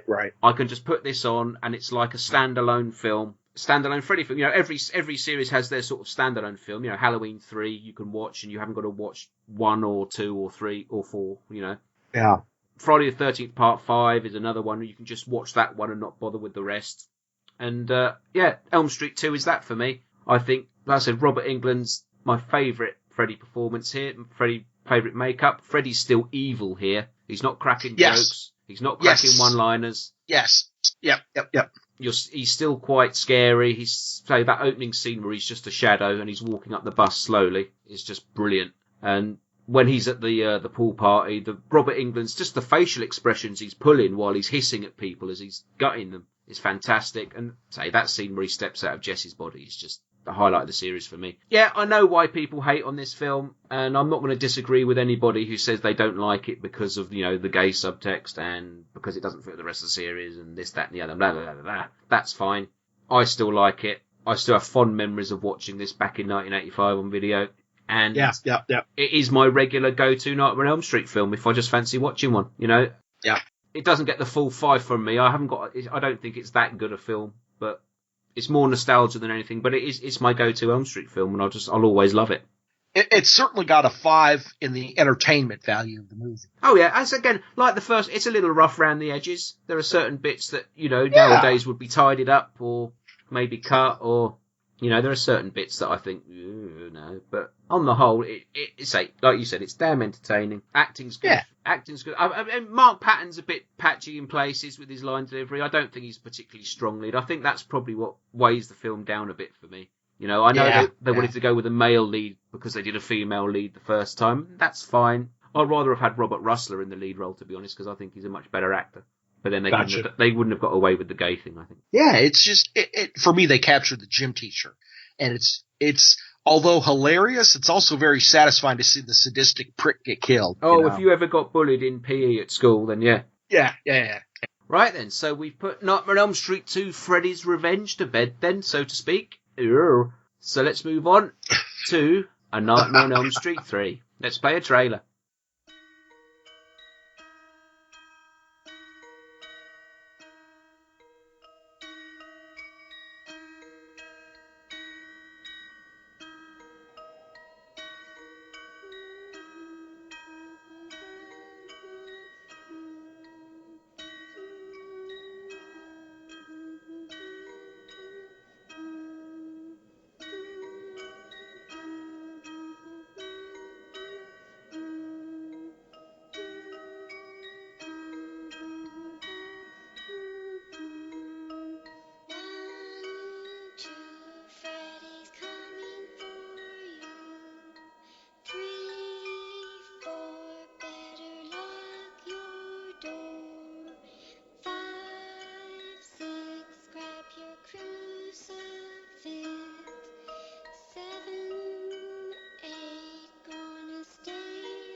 Nightmare on Elm Street Part 3. Freddy's just around the corner.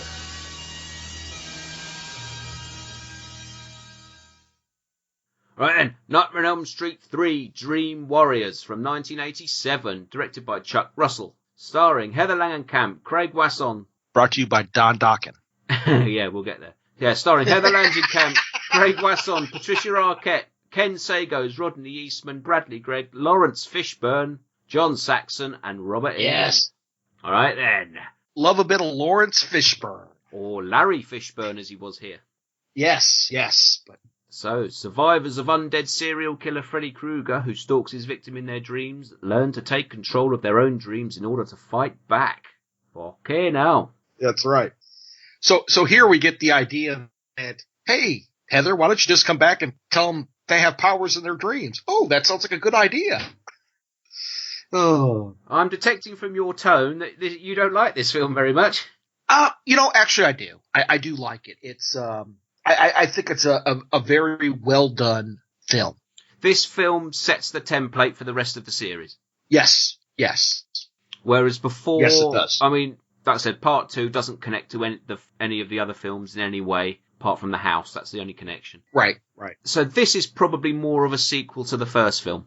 Yes. I mean, if you're going to look at a direct sequel, I love the comparison you made about part 2 being the Halloween 3 of the series. Absolutely, I agree. And yeah. This is more of a direct sequel than number 2 was. Yes, absolutely. They sort of, I think the makers, Bob Shea and everyone else involved, sort of discovered that part 2, even though it did well commercially, especially in Europe, critically it didn't do very well. I think there were a few grumblings and moanings about it. So right. I think for this one, they got Wes Craven's back on board as a writer, along with Bruce Wagner and Chuck Russell and Frank Darabont, who's a name that we know. Yes. And I think it's important to note that the tone of this film is a lot lighter than where we've been before. Here we start to see for the first time Freddy kind of starts to take weird shapes and do goofy stuff. The dream logic comes into play now, and it's what I said before about I like the first 2 films because the dream world is still something you can relate to. It still looks like, their back gardens and the police station and all the other places they go to, but there's something slightly off. And I think that plays better in the whole, what's real and what isn't thing. Agreed. This film, we start to get proper dream, like a dream universe, really. And it's sort of, it's based on Freddy's Boiler Room, but it's expanded. So there's all sorts of pits and things sticking out the walls and chains. And as you move through, even the next film goes particularly with the chain scene, a bit Hellraiser-y. Yes. So, but we're in what is essentially supposed to be Freddy's dream world now. The filmmakers have obviously got a bit more money, so they can play with few more things. That's right. This film has a very great scene, though, which I love, which is the very, very first time we see Freddy at the beginning of the film. We've got Patricia Arquette playing Kristen, our latest sort of lead. She's running along. She's got a little girl in her arms, and she gets stuck in some goo. And you just see Freddy running up behind her in slow motion, and he swings his claw at her. And you don't see his face. It's in shadow, but you can see him. And it's in slow motion. As he swings the claw, the film speeds up to regular speed again. Yes. I fucking love that shot. I think it's brilliant. It's a very good shot. I think it tells you that this film is still in the same universe as we've been in before, particularly the first film, but things are a little more, like I said, lighter in tone, a little bit more accessible. It's funny, the scene that kind of clued me in that things potentially might go south after this movie, because I enjoyed this movie, is the scene with the kid with the glasses. I am the Wizard Master. Yeah, I have the Wizard Master. He's got a cape on. The fire out of the fingers, the whole 9 yards. And you're thinking, okay, this is a good movie so far, so it's probably going to end a good movie. But man, that's going to go south after this. See, I'm glad you picked up on that, because my big problem with A Nightmare on Elm Street 3, and I do like A Nightmare on Elm Street 3, is the first half of it is proper Nightmare on Elm Street. Like I said, we're in the same universe as we've been before. Things are slightly look better lit, better polished, but essentially we're in the same place. The second half of the film loses it. It loses that momentum. And I think it's that sort of begins with the Wizard Master thing. You were laughing about, Marshall Bell getting his ass whipped in the last film. I think the Wizard Master is more absurd than that. Oh God, it's absolutely 100% more. Yeah, absurd. The character Will, in his dream, he's the Wizard Master because he's a Dungeons and Dragons player. And, yes, he's got a big Harry Potter cloak on with a big collar sticking up. That's right. It's got hints of the old satanic movies of Hammer years gone by. And I think, to paraphrase Jeff Goldblum in Jurassic Park, just because you can do something doesn't mean you should. Yes. And I think just because they've got the budget to play with and they can do these more elaborate dream things, I think it comes off as goofy. And do you think it was a sign of the times? Possibly, in terms of the, yes. Of the goofiness, because a lot of the big franchises get goofier as the time goes on. Well, I mean, let's look at it in context. This was 1987, so the slasher boom was over, essentially. The dark, gritty slashers. We're now in an era when films like Evil Dead 2, Reanimator, what's the guy called? Frankenhooker, those sorts of films. Frank, how could you forget Frank Henenlotter? Henenlotter, that's it. Do you not remember when I laughed for 5 minutes straight on an unaired podcast about the penis with legs? I think I have that recording somewhere. Yes. Oh my God. Well, we'll maybe get there one day, but I referenced Frankenhooker because it was an era of those films that had lots of those types of practical special effects. Right. With the hair of, with a big side of cheese. Yeah. And Nightmare on Elm Street 3 revels in that sort of thing as well. And yeah, like I said, the dreams before were based on a reality. And I think here we're closer to that line, that fine line between reality and goofy. And Nightmare on Elm Street 3 is just the right side of that line, and it'll step over that line as we go along. And yeah, Nightmare on Elm Street 3 starts off well, and I think Wes Craven had probably given up by the time they get to the end of the film. And I think he handed in a treatment for the first half, and then said, you guys make up the rest. Make up they did. And it doesn't end particularly strong. No, it doesn't. I mean, although I do quite like Freddy's death in it. Me too. But again, it's kind of it's almost like somebody phoned it in for the freeway. Yeah. It sets up these dreams a bit. It goes a bit like Hellraiser 2 sets up the Cenobites and then wipes them out within a couple of minutes. And I think this film sets up the Dream Warriors and then proceeds to wipe them all out pretty quickly. Yes. Well, not all of them, because some of them survive. Yeah, some of them do. There's one death in particular which always takes me out. I always complain about it whenever I watch it. And it's the first death of Philip, the guy with the puppets. Yes. you know, Freddy cuts his veins out and he dangles him like a puppet and all that, and I think it's a really cool death. What gets me is the fact that in his dream, Freddy is guiding him by his veins through the hospital, and he goes through the locked door. He just walks through it. In the dream, that's fine, but he does it in real life as well. Yeah, that's true. In the reality, they're looking at him walking across the corridor, and he just disappears through a locked door. That wouldn't happen. In the film logic of dream and real world, that wouldn't happen. And nobody questions how he got through a locked door. Yeah. I guess it's the Johnny Depp scene of this movie. Yeah, it is. There's just something illogical about it, that if you're trying to set it up that he was sleepwalking and he walked up this tower and walked off the top, that's fine. But you've got to make the setup plausible in the real world. Right. And that death doesn't. And it always irks me. And at least for the first four, I'm going to give it a little bit away, but this is kind of the marking for me of where things go south. Okay. You know, you kind of, you get it in the tail end of the movie when, you know, I am the magic master comes up, but Harry you Potter. get it. Yeah. When Harry Potter shows up, you're like, because I think up until then, you're right. I mean, it's maybe illogical, but it's a solid, almost not really, there's no Freddy humor in it. But then as it goes on, it's like, oy vey, what happened? Yeah, he starts to get the one-liners in there. Yeah. But like I said, it's just the right side of, what's the word I'm looking for? It's not goofy. Yes. You know, yeah, it's lighter in tone, it's slightly humorous, but it's not goofy. Yeah, I agree. We only served a thin slice of cheese in the first half. They just gave the whole wheel in the second half. Yeah, the second half, like I said, they've built up this mythology with the Dream Warriors, and I like the cast of kids, and I like the characters. I think they're all pretty well written. We tend to know what each kid is about, and I like that. But somewhere, there's just a point where the film sort of stops, and then it just becomes generic slasher towards the end. Yep. I agree. It's also noteworthy that there are a couple of deaths in this film where Freddy doesn't use his glove.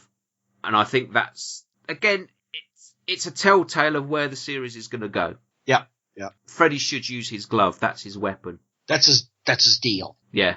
And, you know, and the other thing, when I'm thinking about it, one of the deaths is Jennifer, the girl who wants to be an actress. She dies by Freddy picking her up and ramming her head through a TV screen. Yes. Now, when her body is discovered by Max, who is the Larry Fishburne character, why doesn't he say, because the TV is suspended off the floor. Yes. There's no way a teenage girl can get herself off the floor and use enough force to ram her head through a thick TV screen.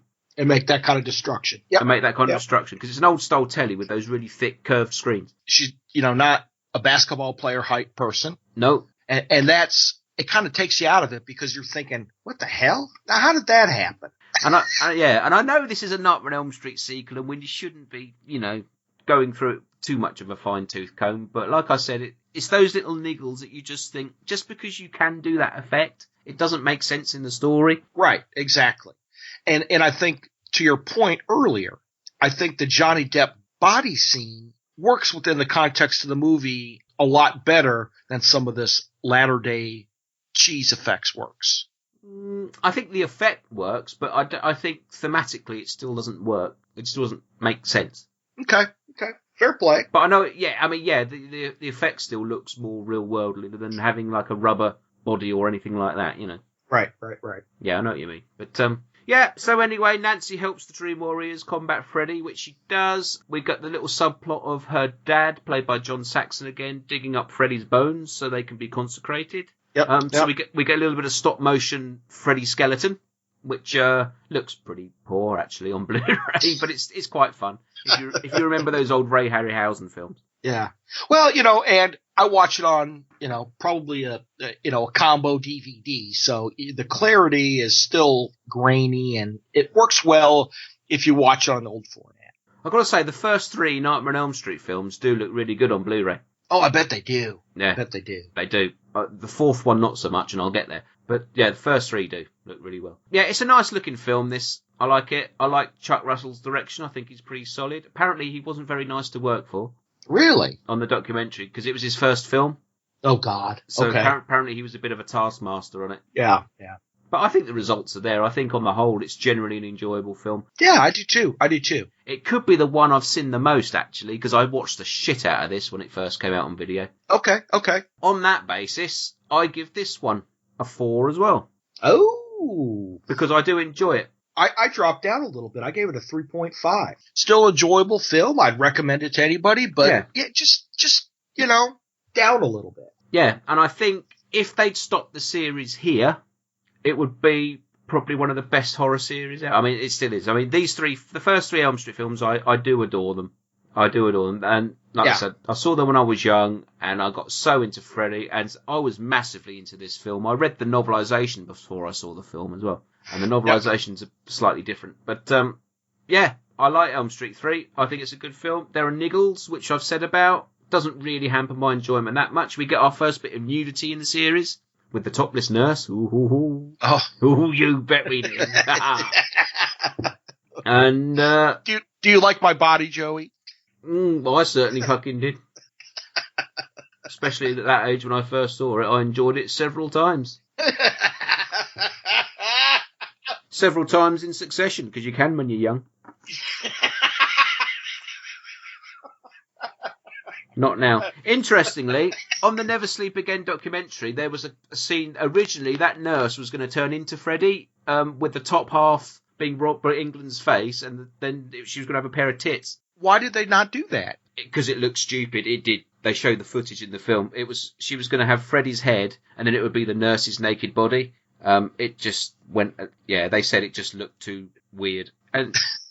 Even for a nightmare, it does look fucking... I got you. Especially as it would have had to have been Freddy's voice coming out of her as well. Yeah. And, and we also get the Dokken soundtrack as well. Yes, Don Dokken. Yep. Yeah, they're on the documentary as well. Because Don Dokken says he can't hit those high notes anymore. But this was, again, one of the first examples of a mainstream film getting a big metal soundtrack. Yes, it is. They'd fuck all that up with the next one when you get the fucking Fat Boys. Are you ready for Freddy? Oh, God. But, on the whole, I like A Nightmare on Elm Street 3. It's a solid 4 for me, and it's always a joy to rewatch it. Absolutely. Right then. So now. Now then. New territory. I had never seen number 4 until Saturday. Well, let's play the trailer and then we'll do the details.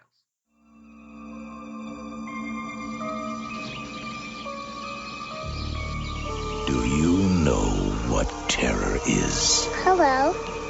Do you live here? Nobody lives here.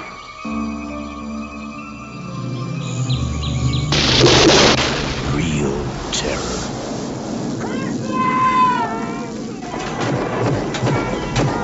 How long has it been since you've been on Elm Street? Welcome to a brand new nightmare. He is the first in fear. Will you help me? I'm sorry, someone help me, please! Second to none. Don't let them put you to sleep. He has no mercy. And no equal. Now no one sleeps. Get ready. This August, your wildest dreams will come true. How sweet, fresh meat. A Nightmare on Elm Street, Part 4. The Dream Master. Right then, A Nightmare on Elm Street 4, The Dream Master from 1988, directed by Rennie Harlin. Ho-ho! Starring Robert Englund. He gets top billing this time. Yeah. Rodney Eastman, Ken Sagos, Tuesday Night, Brooke Bundy, Kristen Clayton, Danny Hassel, and Lisa Wilcox. That's right. Now I want to pause and comment on Rennie Harlan. I didn't check his filmography for timetables, but now listen. Now this guy's got solid movies. Cliffhanger. Yeah. Sylvester Stallone. Yeah. John Lithgow. Decent movie. Mm-hmm. Die Hard 2. Great movie. Yeah. Deep Blue Sea. I like that movie. Yeah, it's not bad. The Covenant? Yeah, it's all right. I don't think I've seen that. And then he did, wait for it, a found footage movie called Devil's Pass. I saw that in our local pound shop the other day. I love that movie. I picked it up, just looked at it and went, nah, and put it back. You bastard. But, so, I don't know where this comes in his filmography, but, you know, this guy, at least... This was his second film. That makes sense. His first film was called Prison, I think, which has got Viggo Mortensen in it. Okay. This, it shows. But, man, he went on to have a great career. Holy shit. So, I'd never seen this one before. Okay, well, let me just read the synopsis, and then we'll get into it. Freddy Krueger returns once again to terrorize the dreams of the remaining Dream Warriors, as well as those of a young woman who may know the way to defeat him for good. Returns. Yeah, and how does he return? Do you want to know where this movie just lost me? When the dog pisses on him and resurrects him. The dog pisses fire on Freddy Krueger's bones and resurrects him. The way I understand it is, Rennie Harlin was asked, how are we resurrecting Freddy? And he basically went, oh no, dog pisses on him. And they stuck with it. Oh, God. Now listen, I have seen a lot of pure shit resurrections, because we did the Halloween series. Yeah. But a dog pissing? Right. I have, when I saw the dog pee on the grave, I started reaching for my phone. I'm like, oh, God. Okay. Chris is going to make me watch this, isn't he? Oh, it completely took me out of the movie. Right. I'll tell you where I am.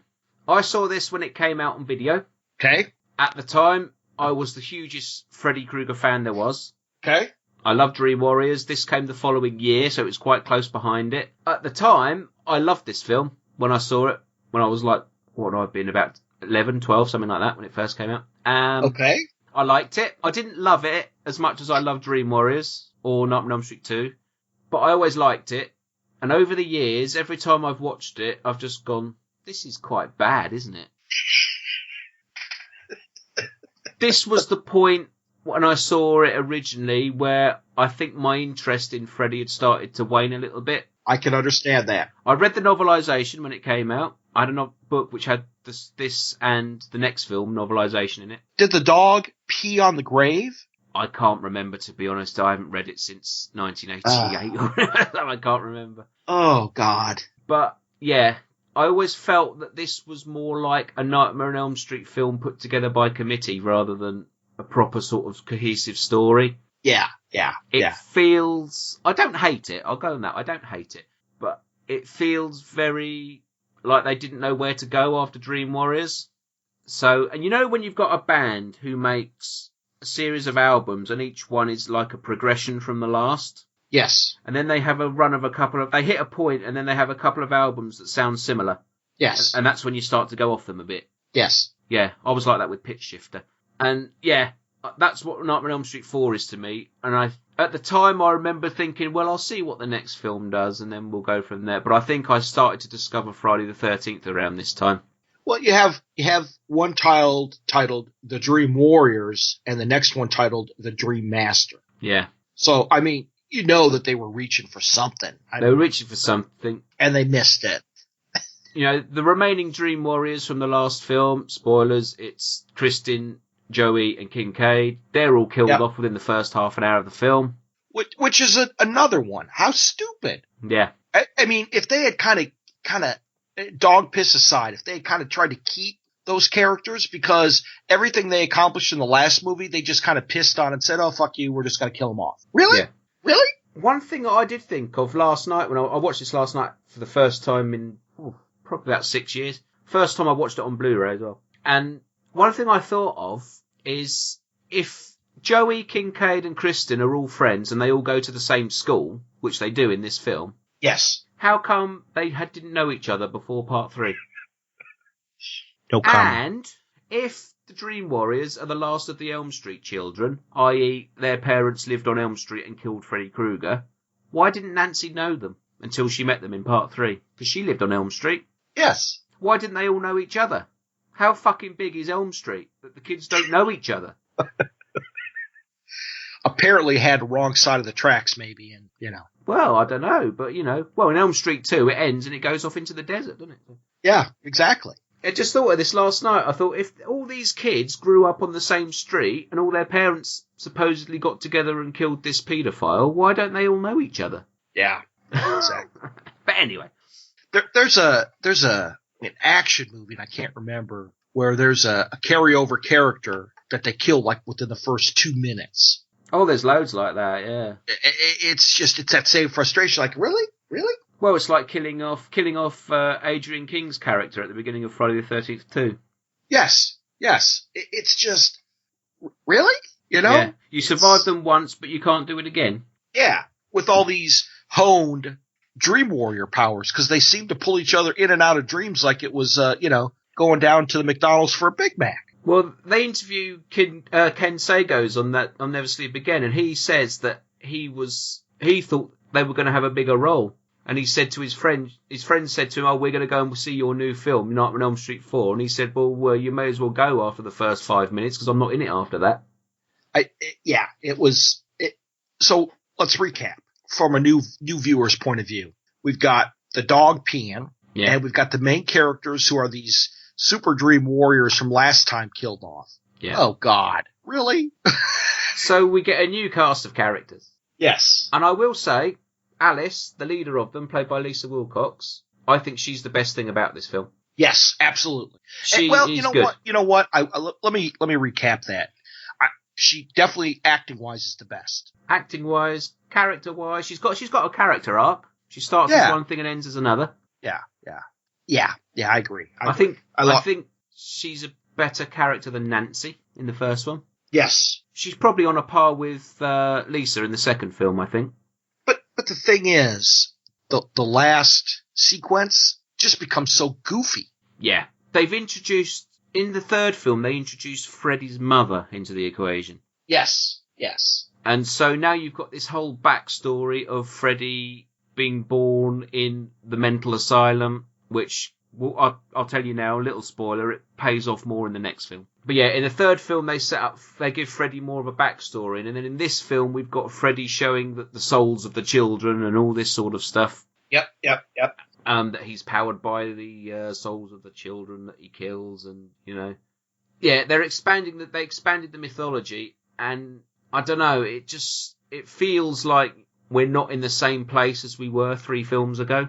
Agreed. Robert Englund is still fantastic as Freddy. He's still brilliant. Absolutely. He's obviously having fun with it. His makeup looks really good in this film as well, we'll say that. But we're over that line that I said that goes into goofy territory. We've stepped over it now. I think we've pole vaulted over it. Well, I'll tell you now, we've stepped over it compared to where we're going to go. Oh, God help me. Okay. Yeah.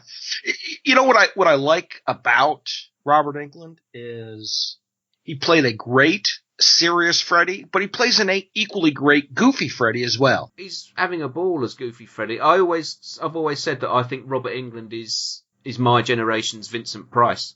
He can do those serious roles, but when he wants to chew the scenery and go goofy, he can do that just as well. Absolutely. It's just unfortunate that when you see him do it now, all you just think of is Freddy. Have you seen his version of Phantom of the Opera? No. He did. From 1989. He did it after he made this film. Okay. Great film. I really like it. I think it's a really good film. But in it, his character gets burnt in the face and becomes the Phantom. You just think, Freddy. Huh. He's just Freddy with a Phantom mask on. I gotcha. Okay. It's a great film. If you can catch it, yeah, it's a really good film. But that was the trouble around this point. Freddy was coming into the mainstream. This is the point where we're getting the books and the comics and the lunchboxes and everything else that comes with it. Yeah. And the dog peeing. And the dog pee that brings him back to life. Again, it makes no sense. As a film, it like I said, I don't hate it. It's okay. It's reasonably entertaining, but it's missing something. It's missing a soul. Yeah. It just feels very... At the end of Dream Warriors, you sort of watch it and sort of go, yeah, I enjoyed that. That was good fun. You have a bit of a sort of fist in the air and a yell moment. And I think in this one, I just watched it and just went, that was it. That was the thing. There we go. So I gotta ask. Yeah. So we have the dog peeing resurrection. You love that dog peeing resurrection, don't you? let's compare that to Halloween 5 Resurrection. Which one was that? That was the hobo. Yes, where he falls asleep for a year. Falls asleep for a year and doesn't shit himself. Thank you. Yes. No beard, no bodily fluids for a year. What? Well, again, it's that whole thing of setting it in a reality, and Elm Street sort of gets away with it a bit more because you've got the dream logic, so you can say, well, in a dream, a dog can piss fire. There's no reason why it should, but it does. But still. Yeah, I know what you're saying, but I say Elm Street gets away with more than Halloween and Friday the 13th do because we just say, well, it's dream logic, isn't it? Or illogic, as you may be. Yeah, exactly. But yeah, it doesn't feel thought through. And I know that Rennie Harlin had to beg Robert Shea to give him the job, because Robert Shea really didn't want him to do it.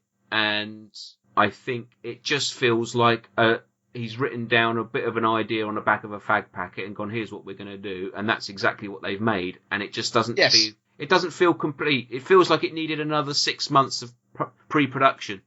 Yeah, exactly. To really flesh it out. If you'd fleshed it out a little bit more, then I'd go along with it. But the tone go on. They've assembled the pieces. Yeah, they've got a solid character with a good arc. They've brought back some of the superheroes from the previous film, and when they put it all together, they just kind of fuck it, we'll just do it this way. It's easier. There it is. It feels like it is pandering to the mainstream a little bit.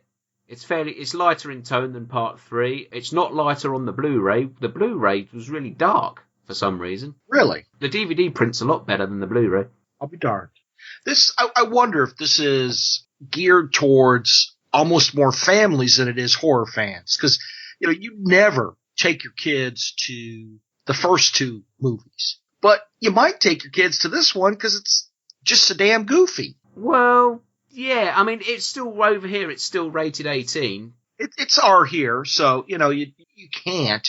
But I mean, look at it from that perspective. It's almost like they're, like you said, pandering. It's almost like they're pandering to family entertainment. Well, like I alluded to earlier, Freddy isn't really killing with the glove now. He's not slashing people, so there's no blood, or not a lot of blood. He's turning people into insects and squashing them. And what's the other death? Sucking the life out of somebody, so she just becomes a corpse. There's not a lot of blood and gore. Yep. We've lost the edge. I think that's the trouble. There's no edge to it. That's it. And there you hit it. Yeah, it just feels very sanitized. I mean, it's fun in places, don't get me wrong. But it feels like somebody who's seen a few Nightmare on Elm Street films and has gone, I can do a version of that, but I've done a version that we can show before 10 o'clock in the evening on the telly. Yes. Do you know what I mean? And yes. Yeah, it just feels they're very aware of their success and they're just going to exploit it. I mean, and that's what filmmakers do, studios do at the end of the day. They're making money. They want to make money. And that's why this, up until Freddy vs. Jason, was the most successful one in the series. But it's only successful because it came off the back of a better film, which was Part 3. Yes. Yep, exactly. And as we will prove on the next show, it's all downhill after this. So, based on that, I've given this film 3 sledgehammer in the ribs and fall over onto a duvet mattress out of 5. I've given it 2 sledgehammers. 2. You've gone 2, yeah. I've gone 3. Again, I've got a little bit of that's nostalgia because I gotcha. Remember watching. I said, I'm the Freddy fanboy, and I don't think it's a bad film in terms of entertainment value. But if you've just come off the back of parts 1 and 2 and 3, it's a step down, a big step down. It is. Absolutely, it is. So there you go. Well, that's Elm Street 1 to 4 done. That's it. So next time we're going to go for Part 5, The Dream Child. Jesus. Freddy's Dead, The Final Nightmare. I can't wait to hear your thoughts on that one. Wes Craven's New Nightmare. You can't wait to hear my thoughts on that one. And the Nightmare on Elm Street 2010 remake. Ooh. Could be fun. Don't know where we're going to go. Could be. Yeah. Oh, well, we shall find out on the next show. But until then, we've got a little bit of feedback. Yes, we do. We got 4 bits of feedback. Wow. That's the most we've ever had. It is. Absolutely is. Wow, you've got 2 and I've got 2. So shall I read my first one? It's only a short one. Yeah, Go ahead. This is from a new listener whose name is Cliff Barnes, who I believe... Hi, Cliff. Hi, Cliff. I believe he was the oil baron in Dallas. I bet he's never heard that one before. I'm only joking with you, Cliff. Anyway, let me read what he says. Hi, Chris and Myron. Looking forward to your Elm Street episode. My pro tip is to watch part 2 first and then treat the original as a prequel. Then you get Nancy back straight away for part 3. But more importantly, it makes you less likely to consider any bollocks about part 2 breaking the rules. It was only part 2, the rules hadn't been established yet. What I said. Yeah. But even more importantly, part 2 is the best of the whole series, thanks to its oppressive, sweaty atmosphere, Christopher Young's genuinely creepy score, and all that weird gay business. Let me just stress that Cliff lives in Brighton, so when he says weird gay business, he's not being homophobic, believe me. I gotcha. I've spent many weekends in Brighton and there was no weird gay business, believe me. Anyway, that's my take. I'll just take the opportunity to plug my new horror podcast, Devil Times 5, available on SoundCloud, iTunes and Stitcher, and hope you get a chance to listen to our efforts. Catch you later, guys. Cheers, Cliff. Yes, I have listened to Devil Times 5. They did a show about witches, which I listened to at work yesterday, and I thoroughly enjoyed it, and I have subscribed.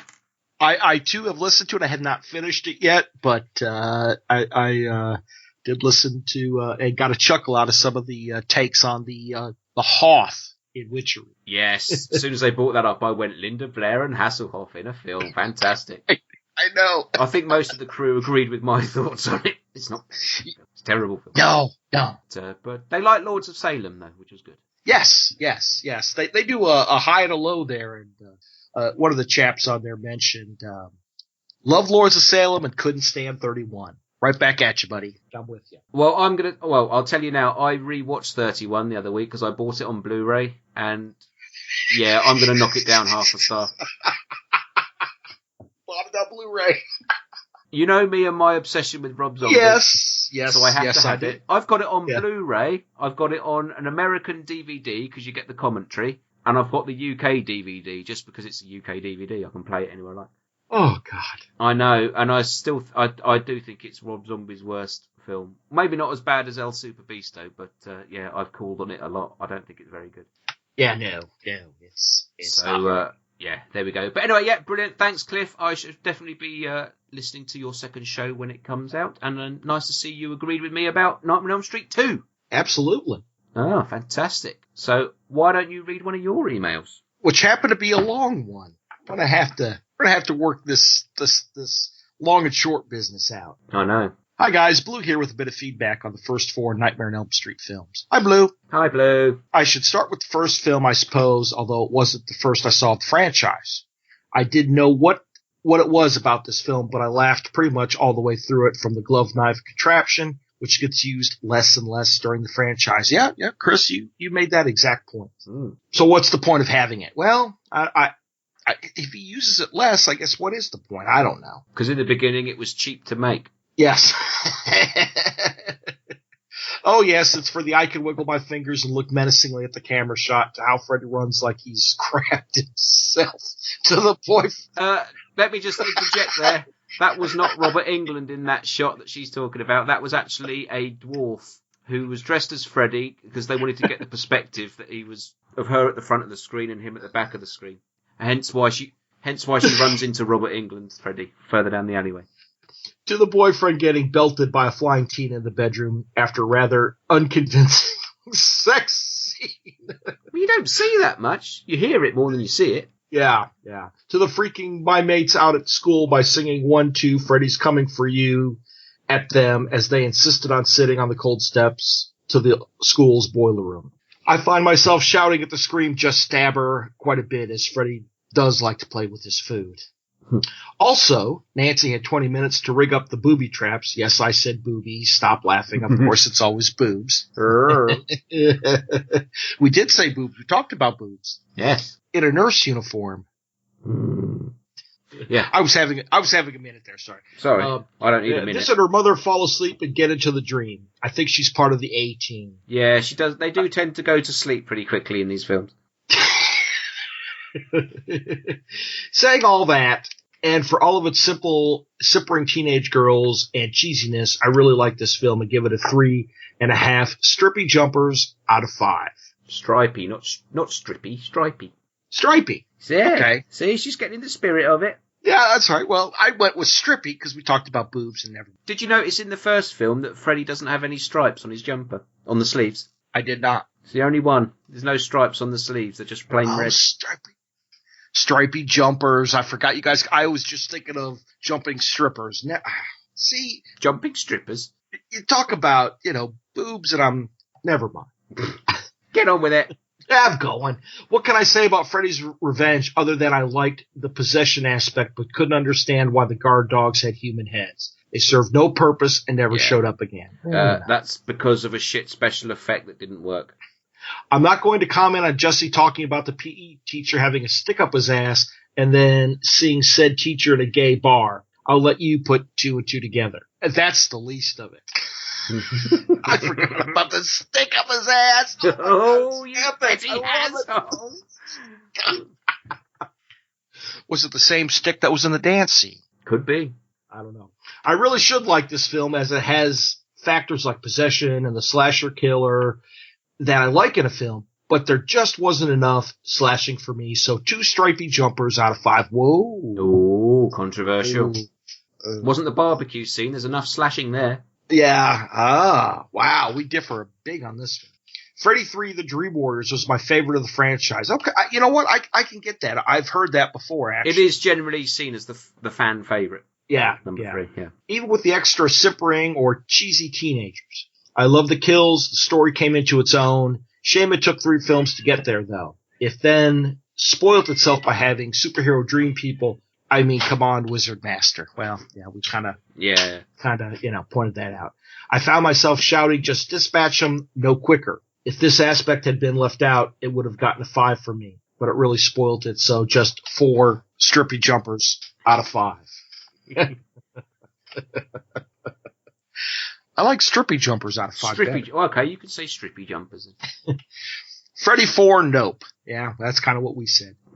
That's what it should have been called. I was put off by the dog with the severe urinary tract infection pissing on his grave. And by this point, Robin Englund made a more menacing woman than he did psychotic, dead, brought back to life child killer. Yes, there's a scene in number 4 where he plays the nurse. Yes. Yeah. It was all karate. Yes, there is. I forgot about that with the big glasses. The school nurse, actually. That's it, yeah. It was all karate chops and more flying through mirrors with no sign of the previous storyline or very little of it. It was just bring me more kids to kill, a sign that Freddy is either getting lazy or entertaining retirement. Please, God, let it be so. But like every slasher franchise, I'll see you guys in the next installment. Best wishes, Blue. I think we're on the same page with Blue, with except for number 2. You missed a line out. You missed a line out at the bottom. Oh, shit. Okay, I forgot to rate Freddy 4. It gets just 1 strippy jumper and a rather limp piece of wool hanging from the sleeve out of 5. Oh, something limp hanging from the sleeve. Ooh. Blue, you filthy minx. That's right. He said minx. You rampant hussy. Alrighty then. Yeah, thanks, Blue. Yeah. Shares our thoughts on number 4.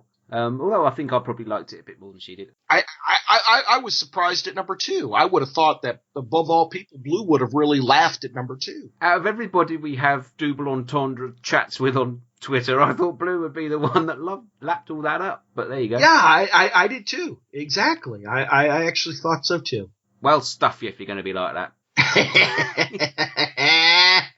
I'm just joking with you. All right, you go on then. Oh, I shall read my next one. It's from our friend Foster 12 Trees. Hey, Foster. He sneaked this one into me just before we came on to record, so I'm reading it for the first time as I go through, and I've just seen his PS at the bottom. Yeah, okay. Right. Dear chaps, when considering my Mount Rushmore of horror movie icons, the deliciously disfigured face of Freddy Krueger would most certainly occupy a prime position, alongside Michael Myers, Pinhead, Leatherface, and Jason Voorhees. Yep.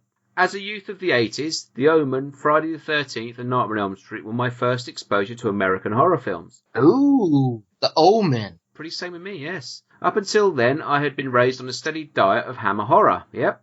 For me, films such as these generated a lifelong love of the horror genre. We are kindred spirits, Mr. 12 Trees. A Nightmare on Elm Street revolves around the supernatural child murder of Fred Krueger, who is able to kill his victims from within their dreams. The victims are not random, but the children of the vigilante parents who burnt Krueger to death. The notion of dreams coming true is given a perverse twist in the way Krueger is able to encroach the slumber of his victims to exact his revenge. Certainly, one of the major strengths of the film is how the real world and the world of dreams is convoluted. The cast all play their roles well. Heather Langenkamp is suitably fresh-faced and innocent as Nancy. Indeed, her character can be viewed as an early template for Kirsty Cotton from the Hellraiser films. Yeah. We also get a young Jonathan Depp in his first movie role as Nancy's boyfriend. Despite only being in the film for 7.5 minutes, Robert Englund is excellent as Fred Krueger. His performance is truly terrifying, and I feel owes a great deal to the Max Schreck vampire in Nosferatu. Yeah, that's a good point. Also, I'm confident that both of you will agree that one can never get enough John Saxon. Indeed, indeed. Absolutely. I like it in part 3. It says special appearance by John Saxon. And I put out on Twitter, surely they're all special. Overall, this first instalment of the franchise is a superb masterclass in horror movie making, as it skillfully exploits the worst fears of the audience. The atmosphere of the film, particularly the murky boiler room sequence, is tense and creepy. As with most franchises, the first Nightmare on Elm Street was the high point in the series, as the subsequent films were of questionable quality. Certainly Wes Craven was a true craftsman and will be sorely missed. Can't argue with that. Best wishes to you both, your friend Foster 12 Trees. P.S. Ryan Reynolds. One for gore blimey there, I think. That's right. Cheers, Foster. Yep, agree with that. There is an argument for the first film being the best in the series, and it probably is. It's not my favourite, but it could be the best. Yeah, and Wes Craven, he created something that was genius, and it was the potential of where it could go that was the real heart of the film, I think. Unfortunately, It didn't quite go the places it should have gone. But, yeah, there we go. How much of that, and why do you think Wes Craven sold the rights to Freddy to the producer, John Shea? Bob Shea, because he needed the money.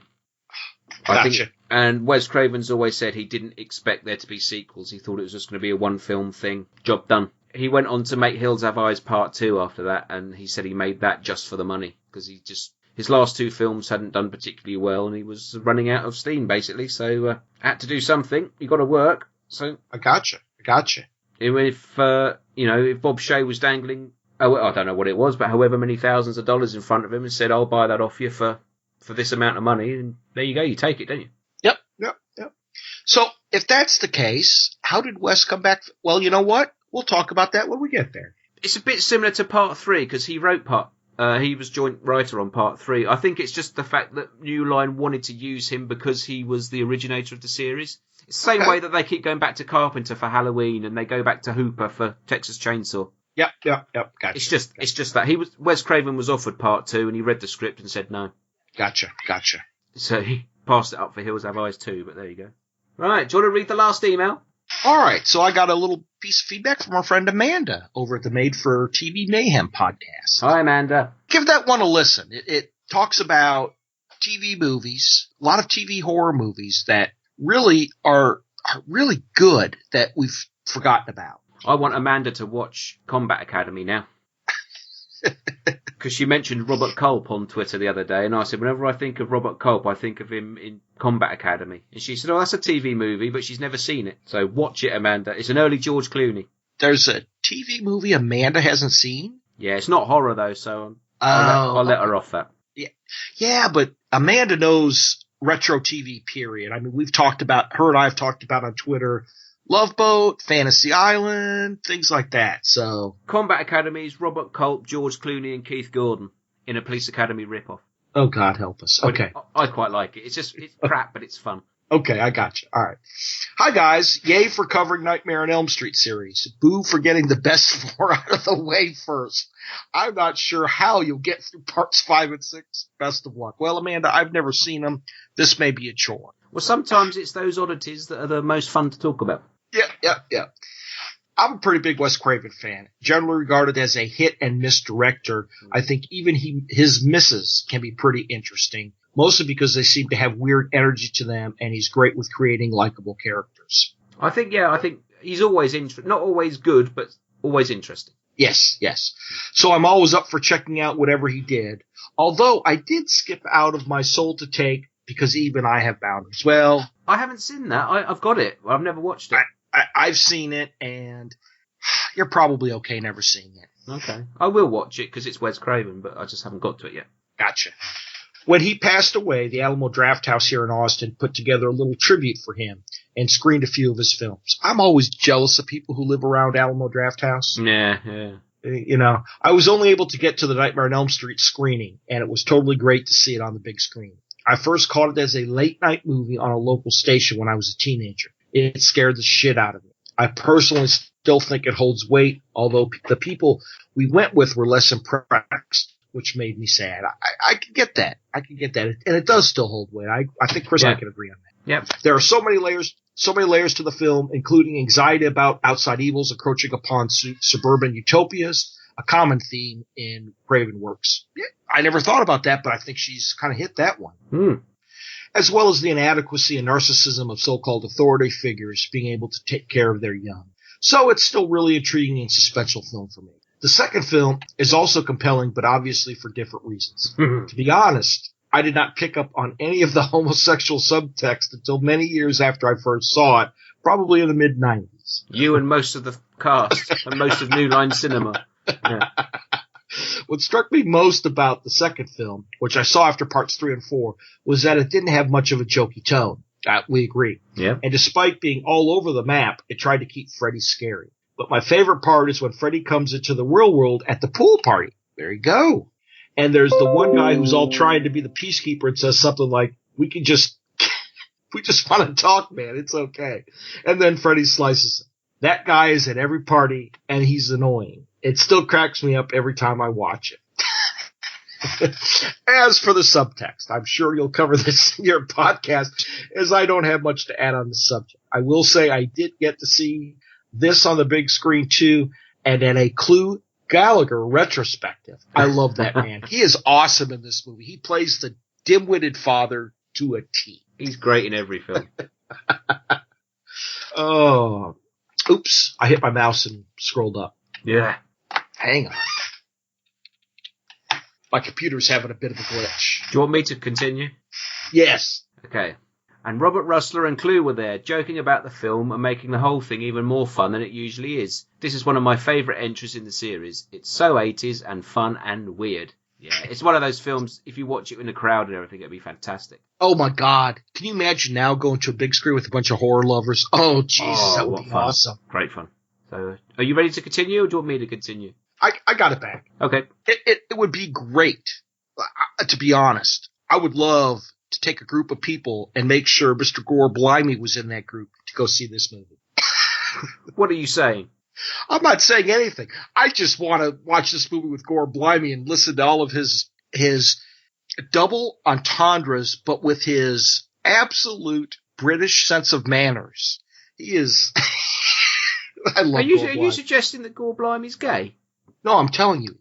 Is he? Well, he kept that quiet. Yeah, he did. I didn't think he was. I knew his boyfriend was, but I didn't think he was.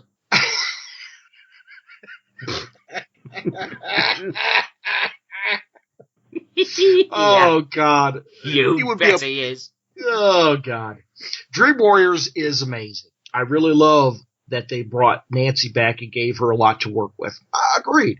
The premise about the kids in the hospital trying not to dream was really well done, and if memory serves, there's some really good effects in there. Your memory serves you well. Yep. I remember when I first saw the scene where Freddy pulls out the kid's veins and uses them as puppet strings. I was so grossed out and upset. And like the first two films, I think Dream Warriors keeps it consistent with having a lot of likable or interesting characters peppered throughout the movie. Although I always see this as Nancy's film. And hey, who doesn't want to be bad and beautiful? Oh, yes. Absolutely. And as you may have guessed, I really love the fourth film as well. Of course you do, Amanda. The one everyone hates. Of course you do. This was the first Nightmare film I saw on the big screen during its original run, and I loved it. But I think the issue is that in the third film, Freddy became kind of a comic, which comes across even more so here. So he goes from terrifying to the guy you want to get a beer with on a Friday night. Yes. But the appropriate dream-like special effects and a kick-ass final girl, she really is, really make it work. And literally a kick-ass final girl. Also, I love that they deal with her grief as her friends die, and I love that she absorbs the best parts of their personality. Yeah, okay. Yeah. In some ways, it's kind of a moving film. Plus, oh my God, Andras Jones and Danny Hassel are ridiculously hot. Yay, I love this one. Particularly hot, can't act for shit. As a quick aside, hey, Alex. I got to see Peter Jackson speak at Fangoria convention many moons ago. He was promoting The Frighteners, another film I love, and he spoke about the story for a Nightmare sequel he was asked to write. Yes, that's right. Yeah, his story was something to the effect of the kids being a bit world-weary and aware of Freddy, but not afraid of him since he'd lost some power at that point. So the kids actually started taking barbiturates so they could go to sleep, go into the dream world, and beat up Freddy. Eventually, Freddy is able to kill one of the kids and got some of his power back. But now the teenagers are addicted to barbiturates and can't avoid sleeping. I really wish that this had been made, and maybe you guys will have already talked about this, so sorry if I'm repeating anything. We did not talk about it, Amanda. It is in the Never Sleep Again documentary. They show some sort of script lines from it, yes. I'm aware of that one. Why didn't they make that movie? Oh my God, why didn't they make that movie? Because it probably would have been too expensive to do. Man, that really, man, I like the sound of that. Anyways, can't wait to hear the episode. Your Pumpkinhead episode was a blast, but Myra never said sweet baby Jesus, and that left a hole in my heart. I don't think I said it on this one either, Amanda. I am so sorry. You did, you just said it then. There you go. That's right.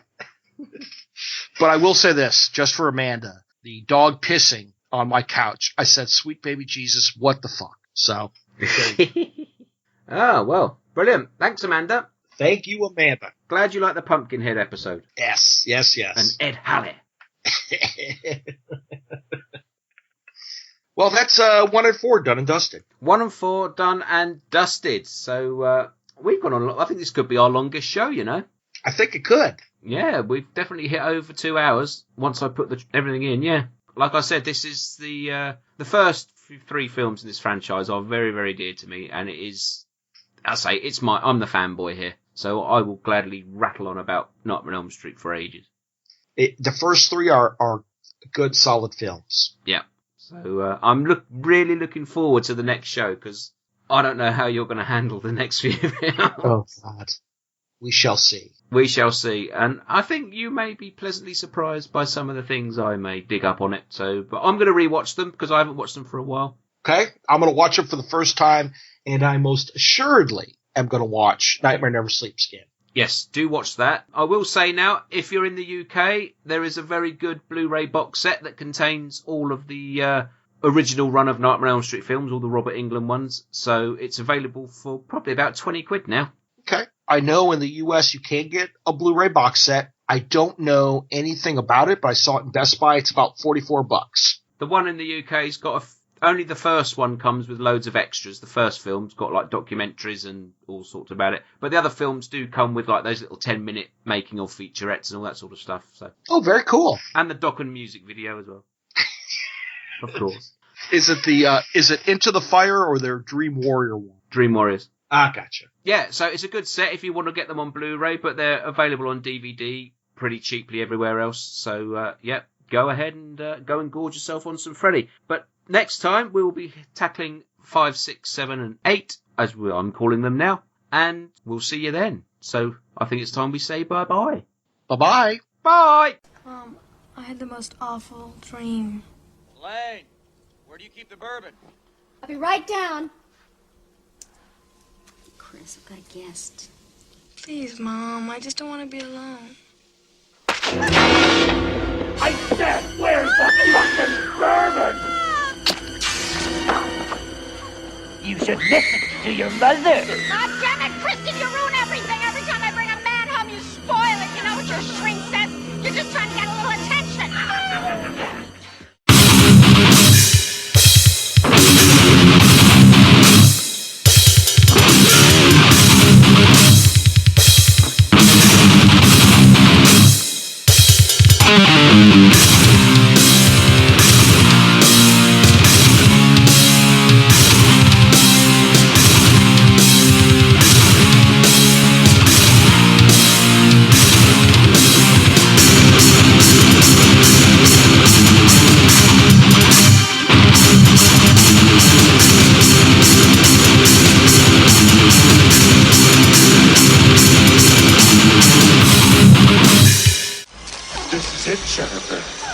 big break in TV.